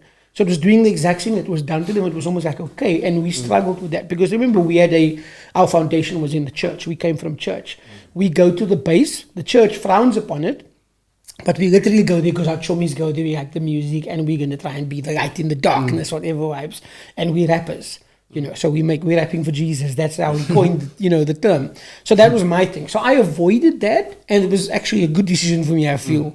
And I did even lose friendships because of not seeing it that way. Yeah. For me, like my daughter would say, I'm black by design and colored by definition, right? She's How old is she? She's gonna be 18. Okay. Yeah. That must be in a t-shirt. So, and the reason why that's relevant to me is because in my family, from my father's side, that's Mozambican, right? From my mother's side, my mother's from a place called Kroonstraat in the Vrystaat. Sure. So my mom's Sutu, right? For me, when I grew up in Mitchells Plain, I used to take the bus and the train to my grandparents who lived in Gooks, right? So you must remember, I'm like 13, 12 years old, and I'm seeing like 2 opposite sides of communities. Like when I go to my grandparents, There's guys stashing guns, harboring political activists. The place is burning. There were times, and actually I'm very upset with my dad also for sending me there because most of the times I had to walk through that. You know what I'm saying? Yeah. So I grew up with that imagery.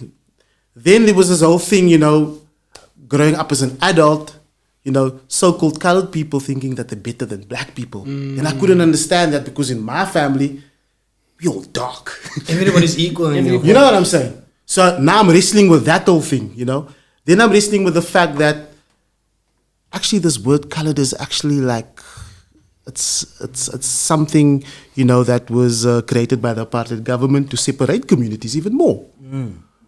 So now you as a teen, I'm wrestling with that. I'm encountering hip hop.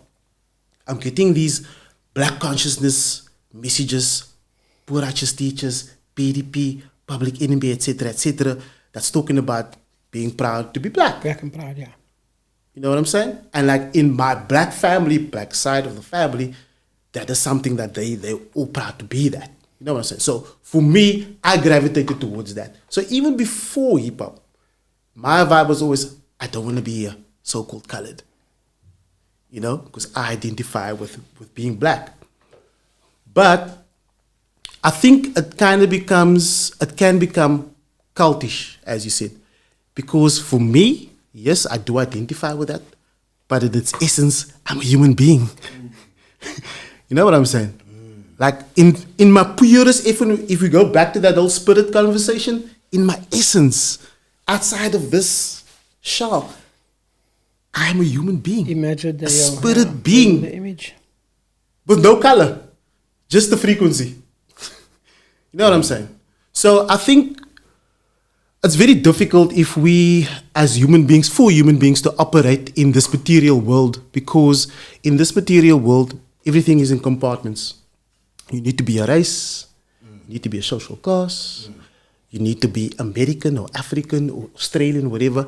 But if you strip that down in its bare essence, we are just spirit beings, human beings. So, yeah, I don't subscribe to the cultish aspects of that, the whole black consciousness thing, because I do feel that there was also a time for me, especially going to the base, it impacted me, and I was all about white people as the devil. That was like my thing. Yeah. That was like my thing. And that was damaging because a couple of years later, I actually dated a white lady, which was not a devil. You know what I'm saying? But here's the thing. You know what I'm saying? So now you're friends with him, he's dating her, and then you have friends going, Azhul is mixing the scene. Exactly. Azhul is dating the devil.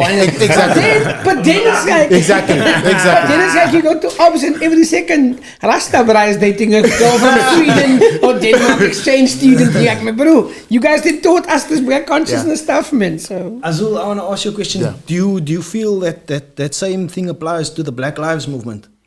How do you mean? Do you feel that the Black Lives Movement also have cultish aspects to it?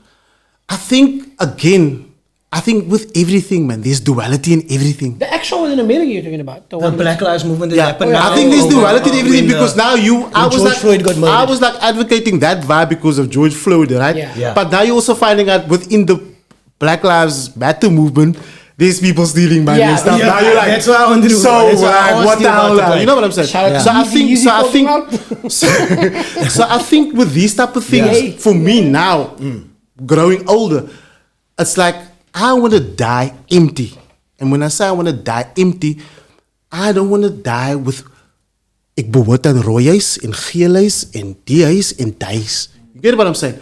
If I can live a life where I don't subscribe to these things that put you in a box, where we don't have to put like social matters, for example. Like we know in the Western Cape, there's divisions in the communities of all color. No? You know? And now by design. So now we're going to advocate for the rights of so-called colored people. Then we're going to advocate for the rights of so-called black people. We need to advocate for the lives of everyone. People one time. Human rights. You know what I'm saying? That's what I'm saying. That's where I'm at in my life where that is concerned. No? Okay.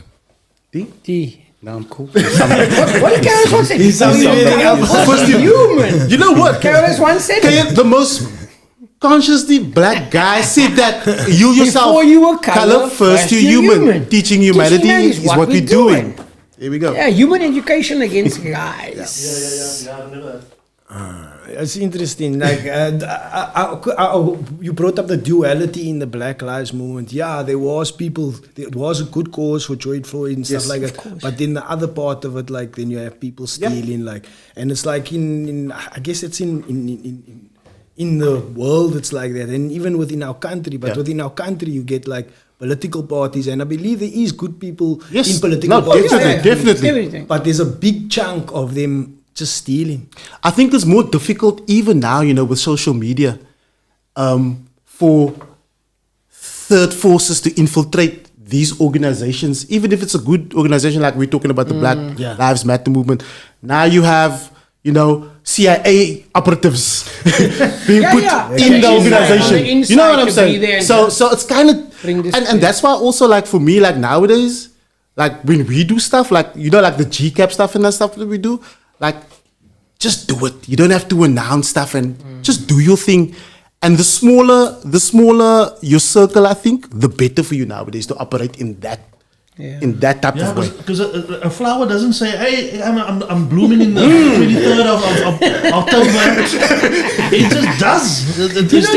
D and I did a workshop in Nyanga, and at the time it was like the murder capital in South Africa and whatever. And there was one Saturday.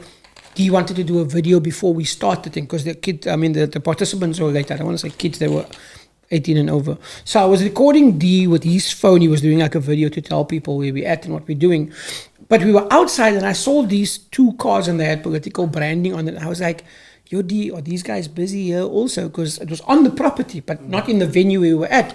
And I said, yo, D, I'm struggling with this move. How are you feeling about it? And he was like, nah, we're going to have to tell this brother to go. But I mean, we're in younger. This is their place. So I went and I was like, look here, who's these people? Oh, no, the cars are just parked here. I'm like, if you have an office here, no. I'm like, but if you park your car here, you're saying we're part of this move. And we should do a video now to tell people to come to support this thing, because we are here. And we are not saying we're superheroes, but we're bringing some sort of credibility to it. We connected to a radio station. And the brother was like, no, but he was trying to justify, and I knew that they were strategically putting the cars there because they're not doing the work. They just wanted the props because they're now in the community. And we were like, but it's like that, man, speaking up. And like, and the reason I'm saying that is, for me, I don't want to be part of a crowd, man. I don't want to be part of that, because it doesn't matter what it is. You can say, look here, I'm part of this church, and then you find out this brass sleeping with the worship team or the pastor stealing. You can say, I'm part of this mosque, and then you say, okay, these brass are doing it like that. So it doesn't matter when you go with names like that and stuff, people can turn it upside down. But when you must like, nah, I'm here, then you're just responsible for you, and make sure that you don't have goodness. Do you know what I mean? It's like the question that Buddha D of BVK asked, of Prasavadikap. Moet altijd advertise as ons mense help. And the answer to that is no. No. And Nantel was saying, you just do. Yeah, because are we helping them or helping our ego? Exactly. Yeah. Okay. D, you won a Hennessy Hall of Fame award a couple of years ago. Was it 2000 or 2001? 2020 or 2021? It was a long time ago. It feels like these are 12 years. He was doing radio 14 years, right? Isn't it 2019? It's 2019. Before COVID. Before COVID. Maybe you already got the award. When did you guys get your award, by the way? When did you guys? They sent it to during awards. Lockdown. The two of them got an award for their radio show. Oh, the best radio show. That was 2020. Yes, that was it was sent during lockdown. Okay, so for that, I thought they were honoring you for something else. No, they did. That was the year before. That's what he's saying. 2019 was the Hall of Fame. The Hall of Fame. And in the following year was a radio show. We got the best radio show. Yeah. And there was one for, I think it's King of the Western Cape or something. Yes, you did that also. Yeah, and like a lifetime, like a honor thing. The accolades, you like, you didn't even worry this so much. I'm not speaking for this. He's not doing it for that. That's why he's like, I don't remember. Okay, what was it like meeting Will Smith? Interesting. Sorry, can you please tell the story? Yeah, I'm fascinated with the story. Please tell the story. There's a journalist writing a book on Mr. Lance Stern, this exact same question was sent to me this morning. That's not coincidence. That's not So who's a dope journalist? That's not coincidence. Exact question. I can play back the voice note. Then I don't have to talk. Then I can just chill. joeZONE, but I'm saying this is dope because the book is not out yet. So I'm saying I Such a scooped dope him. story. Yeah, you guys This is got a such a dope story. Have you got a story about the Please tell the story. He does have a story. Yeah, sure. Go on, tell us a story. So, I mean, we were based in Joburg. We ran our label from up in Joburg. And I think it was a very interesting time for me as a DJ as well, because it was in the height of Kwaito and everything else, and the label was in the mix of all of that, and the profile was practically, if you want to call it, the profile was booming, and it was going through the roof at the time. And being a hip-hop DJ, of course, this resonated, with... the people responsible for getting me to go to Mozambique, because I've played there before as well. So my name was out in Mozambique as well. And also the work that I did on TV, a lot of our neighboring countries would watch these TV shows. So that's practically how my name got out in these countries as well. Long story short, the booking came in. My manager at the time, Lanster, he was like, D, we're going to Mozambique. You're going to be DJing for Will Smith. This is the wrap-up of the, what's it, Rumble in the Muhammad Ali movie. Ali movie. Yes, the Rumble in the Jungle and Umadi Danga. Yes, it was the wrap-up of that movie, practically. We jumped on the plane. Plane landed. The president's son and entourage was there to meet us. So it was quite a big thing, and it was a lekker feeling, not going where the normal people go. Red carpet. Red carpet, exactly that. Yeah, for a change. But it was just the convenience thereof, not because I wanted to be anything else, because they stay long, and customs in some countries, these guys will tell you how long it takes. But anyway, it was the convenience thereof. Anyway, long story short, they got our passports get stamped and whatever. We're in the diplomatic vehicles, and hier gaan ons naar die hotel toe. We end up at the hotel. Long story short, it is now time to do the sound check and also stay at the venue for the gig as well. Yeah. So I'm busy doing my sound check. Will Smith comes in. I think he had on a white pants or something. And he had a camera crew. He had about 3 or 4 brassa in his face with big cameras at the time, filming the bra. He came in there when there was nobody. There was nobody in the venue. People were still busy setting up and everything. So I was doing my sound check, and it was vibing. And he was like, hi to me, hi to this one, hi to that one. But the cameras were, of course, following him. So it was like that type of setting. And the event eventually starts. The one DJ plays, and the crowd it's going lekker, because now the place is full right now. Everybody's there. All the celebrities, whoever was in the movie was there. The crew is there. And a lot of the dignitaries from Mozambique is there, and the VVIP men, from the region and elsewhere, they're all there as well. My turn to get onto the decks, and I'm playing. I'll never forget, I get into DJ Cool's Let Me Clear My Throat, and I just see Will freaking jumping in that crowd. He's dancing in the crowd. So he was practically dancing before people got there, vibing in the space. And he was on that dance floor until the whole building filled up with people, and that whole dance floor was packed. So he was just vibing, and I just saw this tall freaking gunning boss. And as the party is rocking, I'm playing, this bra comes up to me from my right-hand side. So the desk is here. Right next to me, there's a long mixing desk. This bra comes up to me. And as he approaches me, I'm looking and I'm not paying too much attention. And my manager walks up, and my manager stands there and tells the guy, F off. And this guy's asking me for a mic. And my manager says, just get that guy away from you. Hey, you F off, he tells the guy. And I do a double take, and I'm looking. The guy is Jamie Foxx. Jamie Foxx is in the movie. Yeah. The manager or something. It was Jamie Foxx. Jamie Foxx still had dreads. He had dreads. And it's Jamie Foxx. So Jamie Foxx comes up to me and he asked me for a mic. That's all he wanted to ask. So my manager thought it was one of those ladies asking him to do something. Yeah, he wanted to jump in the cypher and show off and whatever. Because the party's rocking, so my manager knows when it's on that level, don't disturb the guy, let him play. It was that type of thing. Anyway, and I'm like, wait, hold up, Lance, don't sweat the guy. And I'm looking, and I'm like, Jamie Foxx is standing right next to me. He asked me for the mic, and I'm like, okay, I don't have the mic. Just give me a second, and I see the sound engineer coming, and I told him, okay, just have a word with this guy over here. Then he comes up to me and he says, look, I need to make an announcement right now for Will. Yeah. And then he comes up to me and he's standing right next to me on the box and he's making his speech and his announcement. Will Smith, the wrap-up of the movie, giving shout-outs to everybody that was on set and, the whole thing. And then Will comes up and Will's like, I see you got skills. He's telling me, do you know Jazzy Jeff? And I'm like, of course I know Jazzy Jeff. I was inspired by Jazzy Jeff. And he was like, let's see if you can hang with me. And I was like, what? And he's like, no, let's bust into a freestyle. Let's see if you can do what Jazzy does. I pulled out double copies of Watch Out Now by the Beatnuts. I'll never forget that. Watch out! Correct. And then I played that track, and he was practically spitting on that track, and I was breaking it down and doing all the Jazzy Jeff stuff, and hitting him with the scribbles and all of that in the breaks, and bringing the beat back and all of that.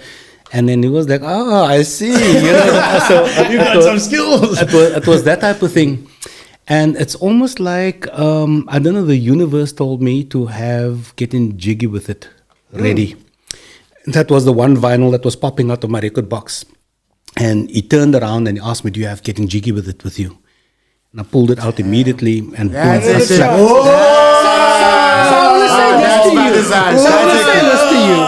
Because of the bass, I would say, in that era of us looking at hip hop as like hardcore, I think we use the term, we used to be like hardcore, but I'm saying it was like conscious, like boom bap. Let's use the word boom bap rather. So we weren't listening to like commercial rap. Not, it was like rap that didn't make it on the radio maybe, but... And obviously some Busta, even though we had radio hits, but I'm looking like... So I remember saying that the only hip-hop DJ in Cape Town that was playing Getting Jiggy With It in a club and got respect was D. Not even knowing that story, and now to know that he performed... Getting Jiggy, by the way... So you played Jiggy With It and he performed? And he performed on the track. On the track. Yeah. And I think that was also like some a feather in my cap, if you want to call it that, because it wasn't a case of me having to look for it and guess if I had it. It was practically just sticking out of the vinyl box like this. Or say no. That's like my Kanye West story.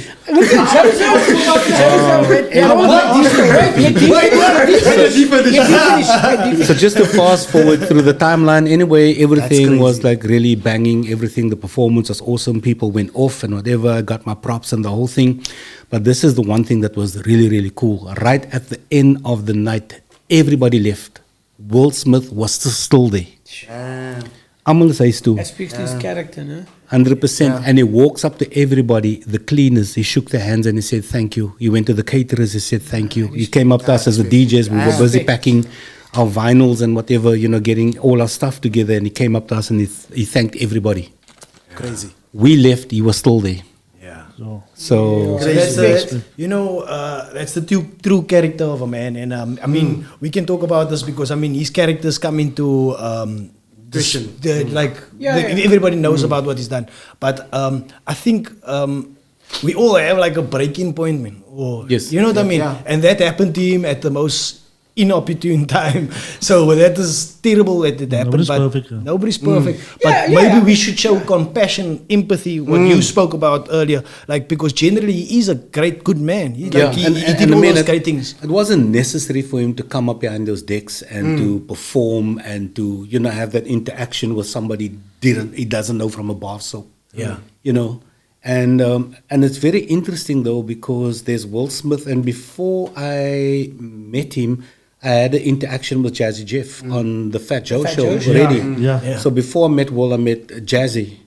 And that was also a really special, if you want to call it, occasion as well. So a lot of people said that I battled Jazzy Jeff, but I didn't battle the man. I'll never do that, So Jazzy was jamming, I was jamming on the Fat Joe show, and apparently I upstaged Jazzy on the show, and people thought it was a battle. But the more I'm trying to explain to people, this is one of the DJs that influenced me. I studied Jazzy Jeff, and I still study the man right up until today. And being there in person to see how they operate, especially Jazzy Jeff, He had, I can't remember this DJ's name. Technically, on the crabs and on the flare scratches and all these things, he was way more advanced than Jazzy The guy Jeff. that set up for you. Yeah. Oh, yeah. Style. That's with a Spin One. S. Spin One. Yeah, Yeah, that's Spin it. One That's is him. one, The white guy. Yeah, the white guy, yeah. In New York. So he comes and he sets up the decks and he tests everything and whatever, and he puts it through a hardcore turntablist sort of routine to make Making sure sure that it's good for Jeff. everything is stable and whatever. So once he's happy, then Jeff comes in and Jeff just puts on his records and start performing. And before the performance started, Jeff had time to like really talk to a person. And also for a lot of international artists, you're not allowed to be in the orbit when they're sound checking or whatever. They'll send you out of the venue, out of the room. But Jeff was actually okay with everybody being there and this DJ being there as well from South Africa. And that was the first interaction.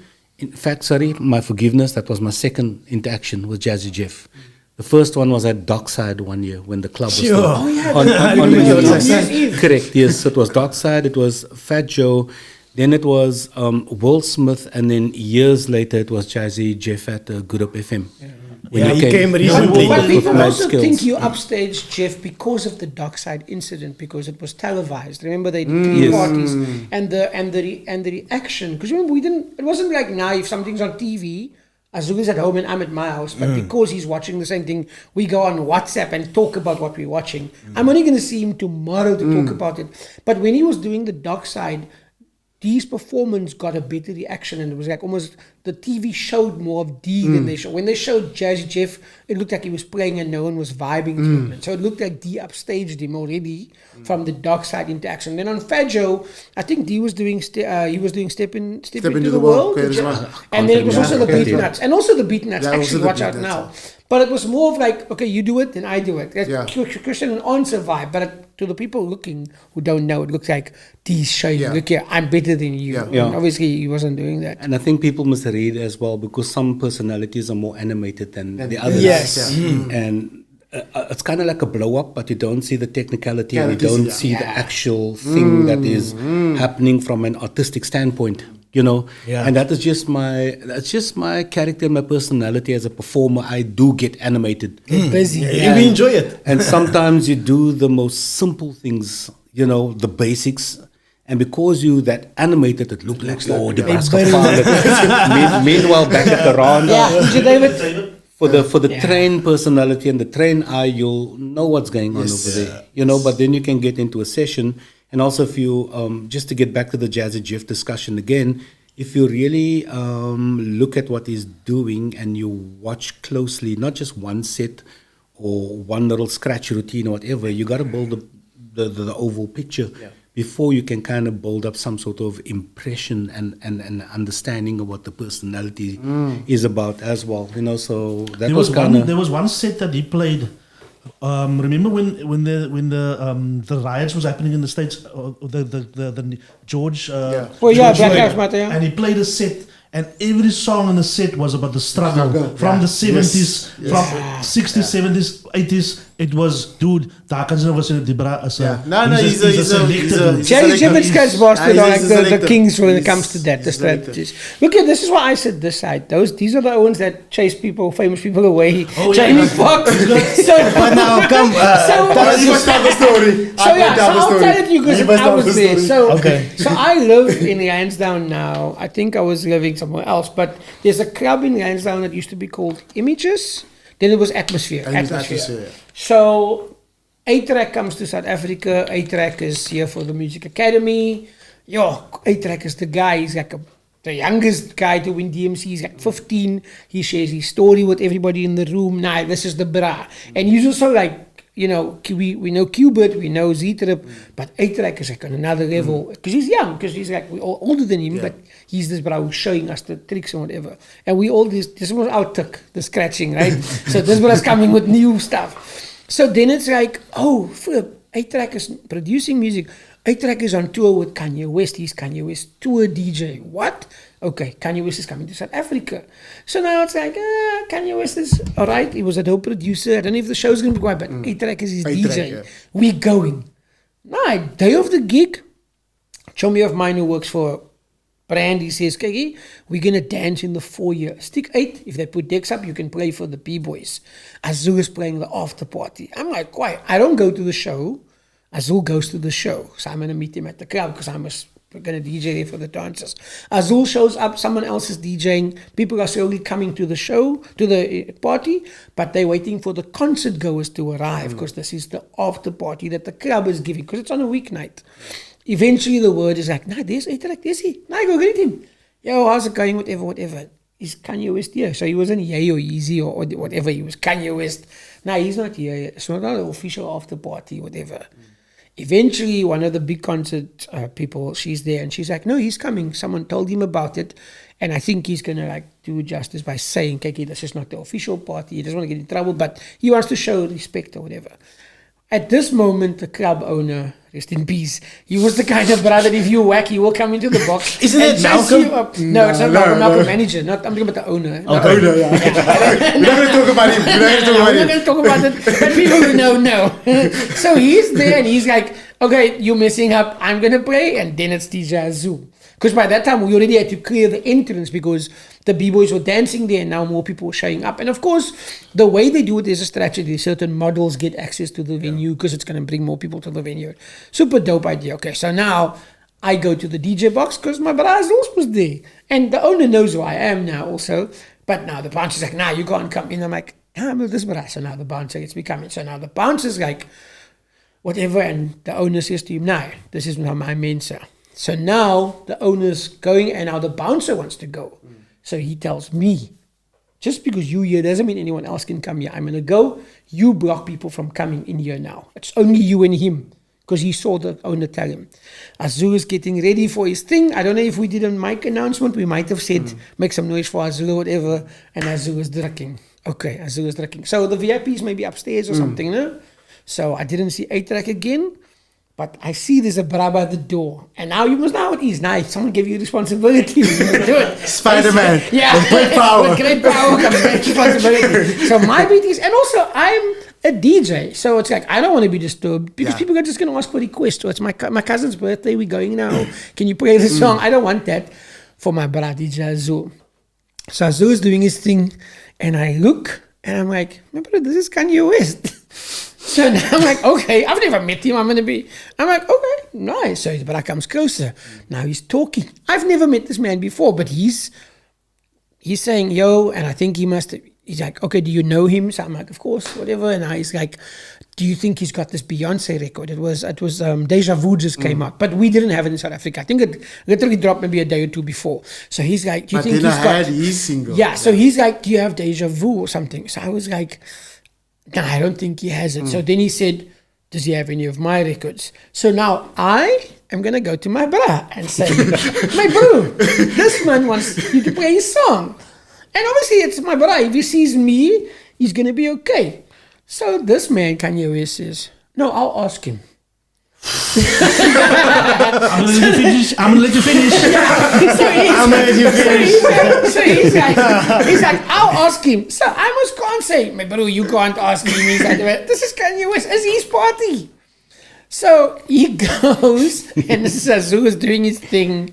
And I just see Azhul goes, like, basically saying, I'm funny, yeah, tough, basically, not in so many words. But he's telling this brother to go, and he's literally like irritated. But I know he's also like, where's Eazy, man? Like, Eazy's supposed to like, stop this vibe. So Azhul is just like literally telling this brother like this. Like, you'll bomb in the face for Kanye, man. Azhul is telling Kanye West to get out. And Azhul is like, so now I can see. And I mean, I don't know what his character was before that, whatever, but he takes a step back. So now I'm like, kind of like, at this point, it's one of those, I told you so, let me go. So I'm like, Azhul. So now, obviously, he knows I'm not going to bother him. I'm either going to say the place is on fire, or I'm going to say, look at this Mohican on the floor, or something that's important. So I'm like, Azhul. But I mean, in our, because we obviously brass, I'm like, hi man for you, it's fra. I'm saying it something like that. I'm like, but hi man for you, it's fra. And he's like, and I'm like, Because now I can't say his name out. This Yeah, was you're right here. And I'm switching to Afrikaans because I'm talking about the brand. So I mean, my brother, man, wil jy iets vrouw sê number it or whatever. And then Azhul was like, oh, so now he's getting it. So then he also asked for the mic incident again. He was like, yo, blah, blah, blah, this is not the official. He said it. He didn't care. He was like, this is not the official after party. But I'm showing it. And then he was like, here's my, he didn't say my new record. He said, here's my whatever. It was crazy. And I had touched the sky. Yeah. So Azhul had touched the sky. I touched the sky. So On the spot. now, So it was crazy. he's playing the number, and then he's like, nah, you guys are cool. Yeah. I mean, he said the N-word. He was like, he's like, you guys are so cool. So I'm like, okay, whatever. So then he walked out. And then I was like, that's it. And again, there was no Instagram or TikTok for us to be like, yo, we just told Kanye to go out of the box. That's why he's wearing balaclavas. That's a good one. Yeah, so that interaction happened also. But again, like Azhul was saying, when hip hop took us to some interesting spaces. These guys had a DJ academy, I remember as well. Still? You still got it? Still active. Okay, lekker. How many years now he's got the DJ academy running? Let's come from that Park Jam with Q1. What year was that? Ooh, no, that's before that, 2006. 2006 was cute. So then it's before that. Before that, Before yeah. that. It was in the Windy House at my house. These are before. windy Yeah. houses. And you also? And my living room. Yeah. And it's the same Windy House where we produced PVK, yeah. EVK. And some of that full contact stuff as well that didn't Correct. come. Yeah, that didn't release. So it was before. It was before that. Yeah. Before that. So if it's 2006 with her, then I think it must have been 2002. Jeez, we need to Because go. 2003 was our radio. Me and Azhul did radio in 2003. Yes. We started. That's Yes. 20 years ago. It was set up easily for that. Must have been 2003. 3. I think it's the Yeah, same year. yeah, it was set up for that. So how many years is that? purposes. 20? Sure, 20 years. For reals? Houtpay. Yeah, It was Houtpay, 2023, no? yeah. The Q winning Houtpay. Is that 20 years? Yes, 20 Yeah, years. Q winning Houtpay at the Park Jam. Yes. Has anybody like really dope come from the academy that We've had lots of. Oh, yeah. but has gone on to like maybe go international or maybe Gremlin came from the academy. Is it? Okay, Eazy came Eazy from came the from academy. Yo. Dee's not going to tell you this, but you know when Dee spoke at Red Bull Music Academy, Black Coffee was a student there. You know that? You know that? I remember that was in Observatory. Do you remember that Yes, in yes, Observatory? yes. And that was just after he clapped the brother. So Yeah. there was a meme that came out, oppas vir die braai klap mense. And there's a picture of myself and Black Coffee sitting opposite each other because we were in a Q&A session Yeah. that night. Yeah. Yeah. So Yeah. Crazy. So thankfully the academy is still going though. So it went from the Wendy House, it then moved to Rosmead Avenue, Wynberg, the little I business remember center. Rosmead Avenue, yeah. Yeah, then from there it went to Azhul's lounge, and from his lounge, We went to town first, SAE. yes, it went to Down, SAE, by underneath. by the valve. Yes. That's yes. where Kurt brought the deck with the dices. I Yes. remember that Yes. morning. You were Yes. there. That And then we went to Woodstock Exchange, yeah? correct. So we were in Woodstock Exchange for a good couple of years, and now Bridges. and back to your lounge, Back to my lounge before, yeah. Back to my lounge. and then it went to Langa. Langa right now. Bridges for Yes, music. Yo, so he was all over. yeah. Interesting that you Not- moved not- to Langa now. Yeah, it's just once again, if you, it's the partnerships that you build with people as well, you know, and also if you see what we do is it's extremely progressive as well. So if people can't see the vision or they don't understand or respect what you do, then of course you have to make the tough decisions, either call it a day or part ways and try and reconfigure and then just find your footing and start again, you know, if you wish to do so. And thankfully when Bridges for Music reached out, we went there, saw the space, and we're like, okay, this is where we need to be because this is a very, very progressive space for the Cape Flats. And a lot of people, when you say Langa, people shaking their boots and it's like, nah, my bro, rat jy Langa toe nie, you know. So we've been there for about 4 years now, bordering on 5 years. It's a world-class space. It's an awesome space, and probably every single big-name DJ that have hit our shows Skrillex. have been in that space offering, you know, insight and knowledge exchange. Oh, so you get like people Guest, coming in yeah. and guest DJs. That's dope. Yeah, you see the thing that we've realized on this journey. As much as we are teaching, we are learning as well. And people have different motives as to why they want to learn to become DJs. Not everybody that comes there want to be a superstar DJ. Not everybody wants to be in a club or go to a festival. As an example, there was a lady that was doing well. She was blazing the trance scene internationally. She was freaking on the biggest stages in Europe. She felt that she hit a ceiling. And, when you go through this thing called writer's block, you can't see anything further than what you wish for. She signed up because she wanted to be in a space with like-minded people and also to see what else is out there in terms of DJing. But she had no other reason to come there. She was already doing things on a high level, stuff that many people dream of doing. She's already doing. Then we had a lady that was a air hostess. She also came whenever the flight landed in Cape Town City to come and, learn about DJing because she just felt it was interesting for her. And then there was another personality that also came. His parents bought him a venue, a club or something. Young boy came from Pretoria. His parents bought him a venue. He wanted to learn how to DJ in case the DJ don't rock up. So then he can just fall in. Yeah, so those are the types of things that I And find. that's besides, sorry to break in there, that's besides people from other parts of the world Yeah, we had a lot of internationals coming that through came just study. to wanting to study with us, which is also like, Yeah. wow, That's like, dope, man. That's dope. And there's a lady that became one of the biggest influences in the Western Cape as well. So she came there as a DJ, but we don't only teach DJing. Who's her? Nadia Jefter? Did you think we No, we don't say that. I don't say that. No, we can't say No, that. no, that's okay. I have respect for her. Nadia Jefter. Okay. No, no, it's not. Nadia Jefter. Joking, guys. But if Nadia want to That's come and not Nadia Jefter. That's not Nadia Jefter. but if Nadia want to come and learn some guys just skills, focus. our doors are open. No worries. But anyway, long story short, so it's not just about DJing; it's the business aspects as well. Yeah. It's The business acumen like you mentioned. 100%. It's looking beyond what's perceived to be the art form only, of being able to mix or scratch or cue up a song or select music as well, because it's one thing to do that, but then when people leave the space, what else is there to do for you as well? Because you're not guaranteed the gig. You're not guaranteed a career when you walk out of there.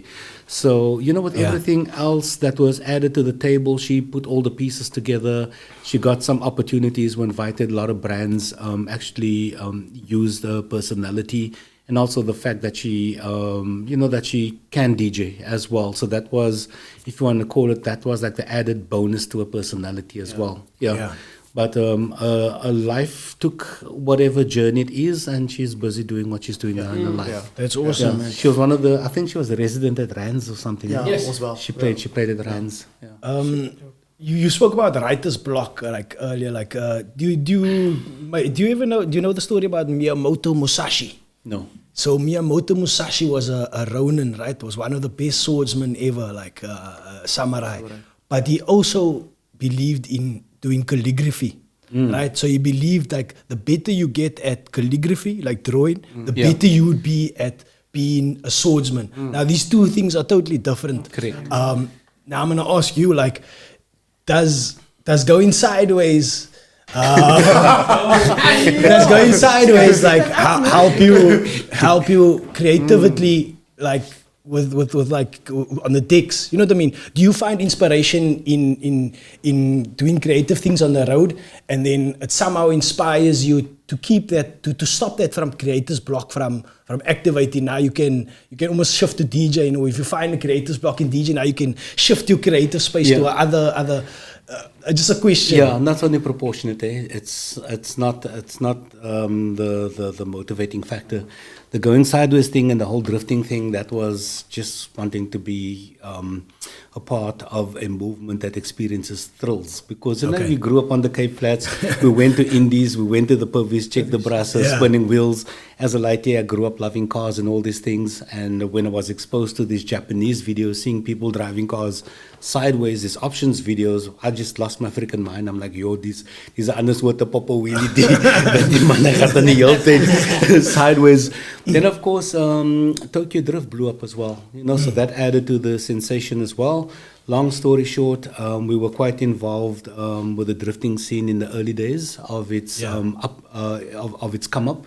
Not spinning and not the papa wheelie, also light lammetjies when it comes to that. But I think with the drifting, there was a gentleman called Mr. Fahim Sali, who was the first person that I saw actually hold the line like you would in a drift scenario. We formed the crew, and then there was a lot of interest coming in, you know, from so many different people. And the first one that grabbed my attention was the Shuttleworth Foundation, wanting to communicate to kids, you know, because they were doing all this maths and science and engineering and all of that type of programs. So they wanted to speak to the youth, and they saw that it would actually be interesting and beneficial to come and chat to us, and also to film and document what we do, so that they could explain to youth how the science and the physics and all of that's at work when you're doing that. Because it's not just sliding a car, it's building the car, it's the geometry, it's the maths, it's the RPM, it's the speeds, it's calculating, it's how the brain works and all of those things. So that was the one thing that made me go, whoa, look at here, this is the other move going on over here. Experience number 2, this is a very sad one though. A lot of people know the nightclub in Lansdowne Atmosphere. That used to be our practice ground. A gentleman brought his son there, and this was so sad. His son didn't have long to live, so his dying wish was to experience drifting. So his dad got in the car, and he was sitting passenger, and he had his son on his lap, and I took them out. And that was the experience for that family right there. Then another experience, I mean, it's endless, but I just want to, the reason why I'm saying this, I just want to cast a different perception that people have about what's going on, and also explain to people why we do what we do as well, because we get to learn all these things very, very late, but we're trying to use it in a way where it can benefit somebody somehow, if it's an experience or an educational exercise, and it can potentially help you make the right decision to prevent a road fatality or accident or losing your life. This is kind of where we're at the moment. The other experience was we did a show, the street mod show in the Good Hope Center. So we had the drift area under the bridge. A lady jumped into the car with me, and I always ask the passengers, it's the first time you're going drifting? Yeah, because I'm curious. And then I'll know, you know, if I should go boss with you or if I should hold back, or I'll kind of get a feel of your temperament and, you know, your threshold. And she says, yeah, it's actually the first time. And to be honest with you, the reason why I'm doing this is to overcome the fear that I have of motor vehicles, because I was in a coma for 2 months after a motor vehicle accident. So this is me owning up to my fears right now. Trying to conquer fear. Correct. And then I took her out. Thankfully, it wasn't high speed because it was a small little area, and that also resonates with you. And I was like, this is like next level vibes over here that sometimes we don't even realize the impact that we have on people and why people come to have an exchange or an interaction or listen to you, whatever. Then the last one, we've been doing this road safety activations. It's actually going in for the 8th year right now. So we did it at Killarney International Raceway. We bring youth from all over the Cape Flats, you know, to the track. We speak to them, we put them in the cars, we feed them the whole story and all this and that. Long story short, one morning we're at the track. There's the teacher and a couple of young boys from Heideveld High. So we're having our briefing session at the top in the VIP area. But anyway, it's time for us now to start up the cars. We're done with the brief and whatever. So the teacher and the kids arrive a bit late though. But they're standing there and they're in tears. And I'm like, what's going on? Are you guys okay? And they're standing there saying, we didn't know if we were actually going to live to be here today. And we are just so glad to be here because last night we had to move our beds against the wall and we were sleeping under our beds because the bullets came flying through the windows all night. And I was like, wow, this is just not about sliding. This is something else that is actually going on over here. So that's also some of the if you want to call it the flashpoints or the indicators that go, guy, if you're able to follow through with what you are doing in some form or fashion, whether it be big or small, you need to do that.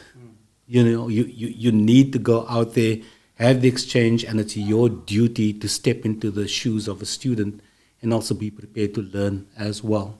So that's just kind of me with the sliding story. And I also mentioned a friend of mine born to perform. One thing he said, he mentioned two things. He said when you came on the scene, there was a lot of safety measures that you put in place. Yes. And when you left that specific spot, at least the safety was still left behind, man. So he was like, nah, quiet. And then another thing he said, I say your vrou spin bitter as jou. all I can say is we argue a lot. When she drive, then I wish there was brake pedals on my side as well. And she's always moaning at me and like going, why are you driving like an old lady? What's wrong with you? And I'm like, relax, auntie. Ons gaan daar kom. And she's like, can you please just drive? Yeah. I told someone on Sunday, I've been in E's drift car more than once, but I'm scared to get in the car with Marika. I'll get in the car with D anytime. I pop for her as well.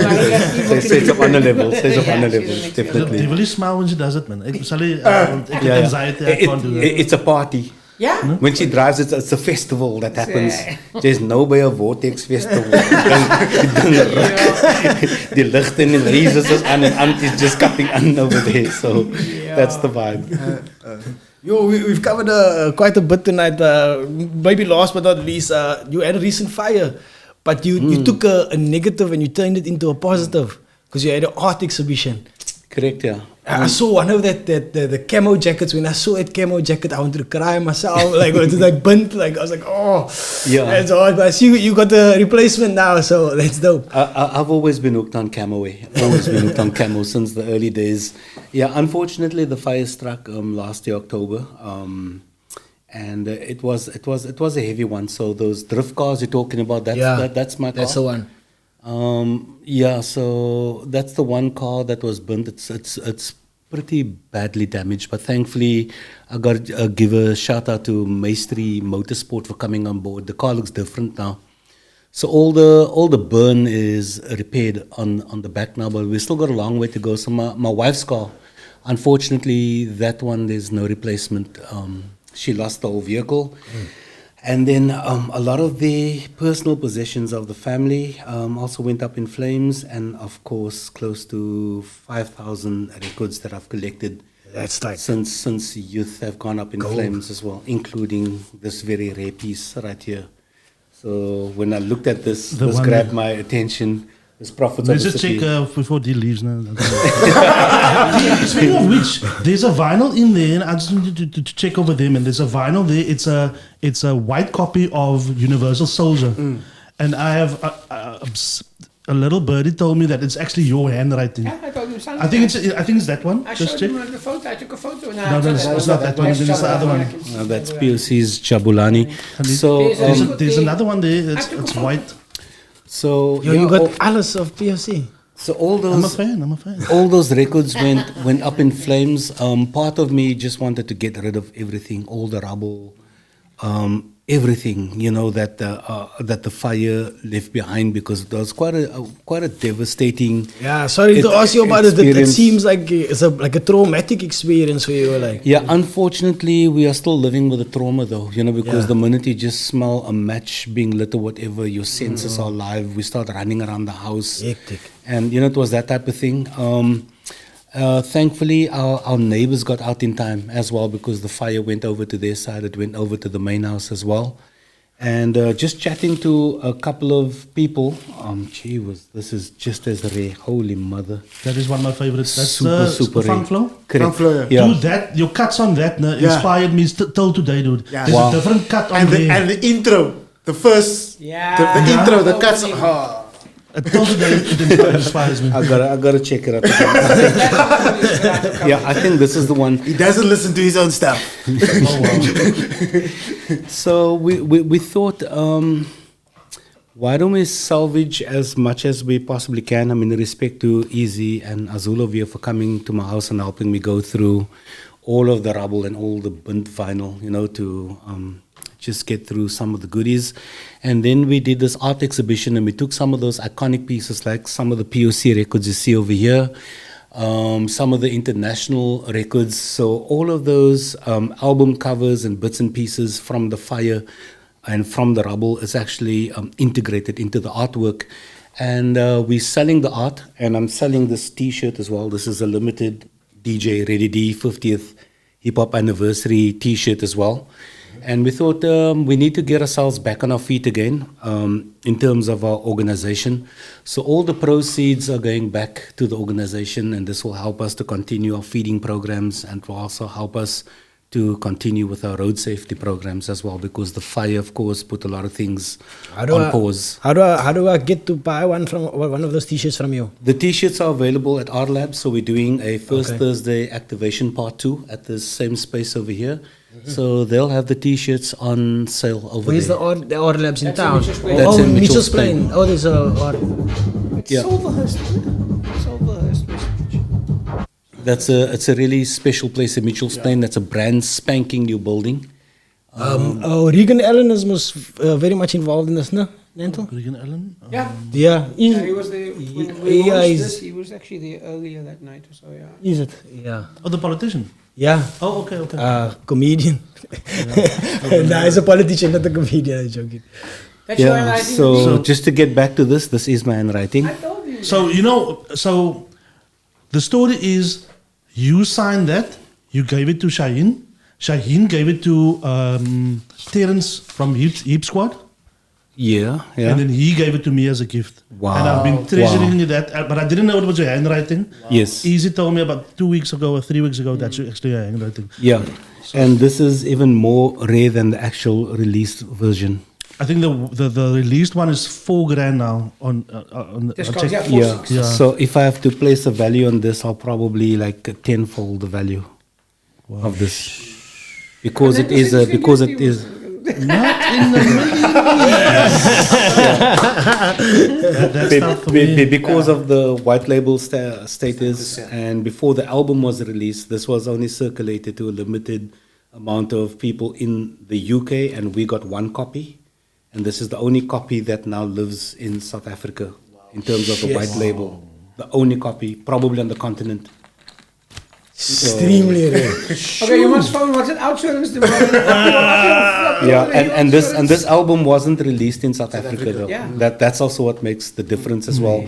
So the 12-inch that went up in flames, it's the Planet Cape Town 12-inch. That's also framed at this I have a copy of location. I took a pic of it here somewhere. if I can get to it. at our labs.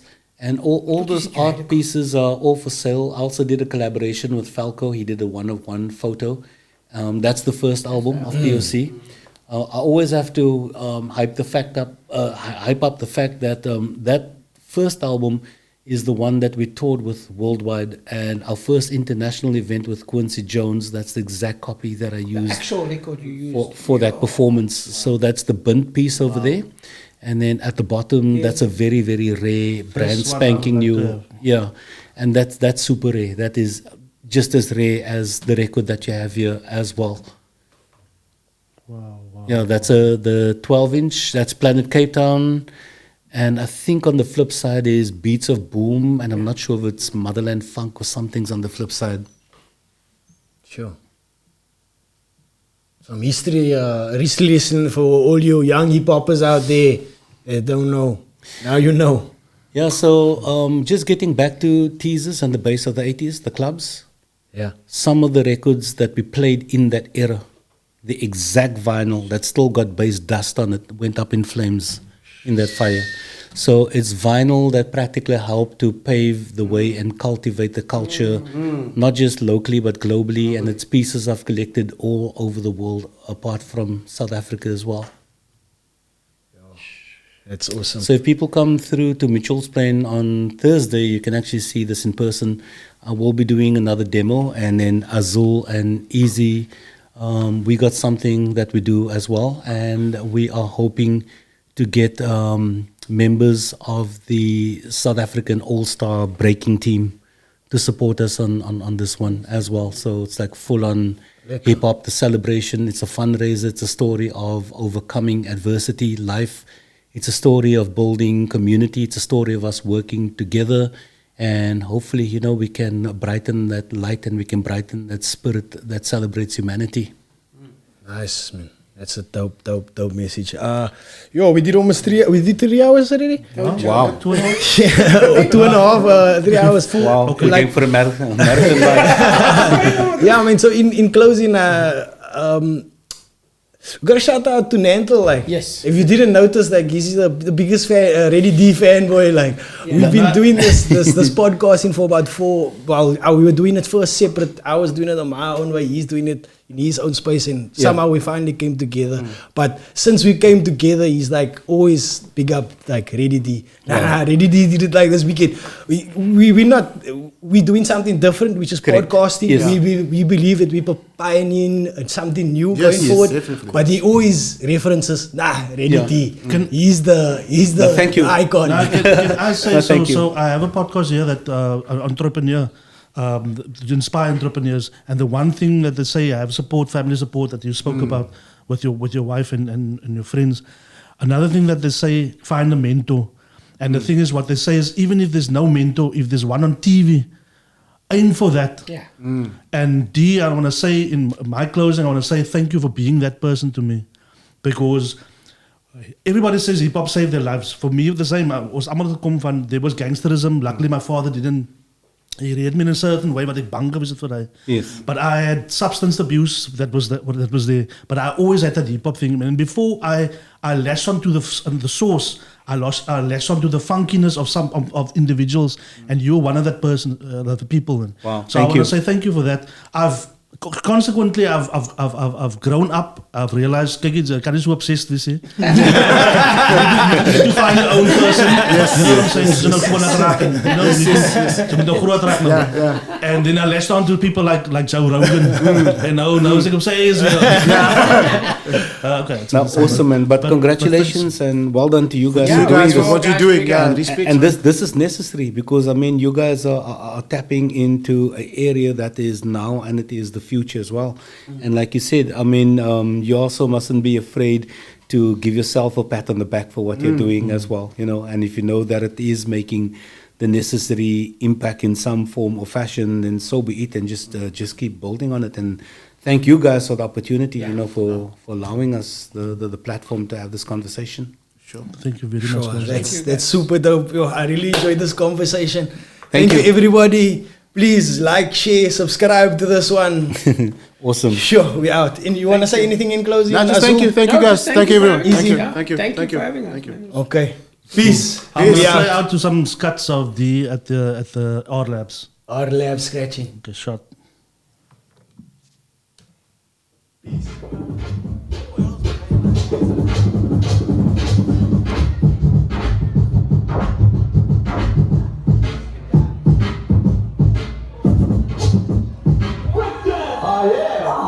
Scratching himself. What is it? That's a very good question. Wait, I'll show you.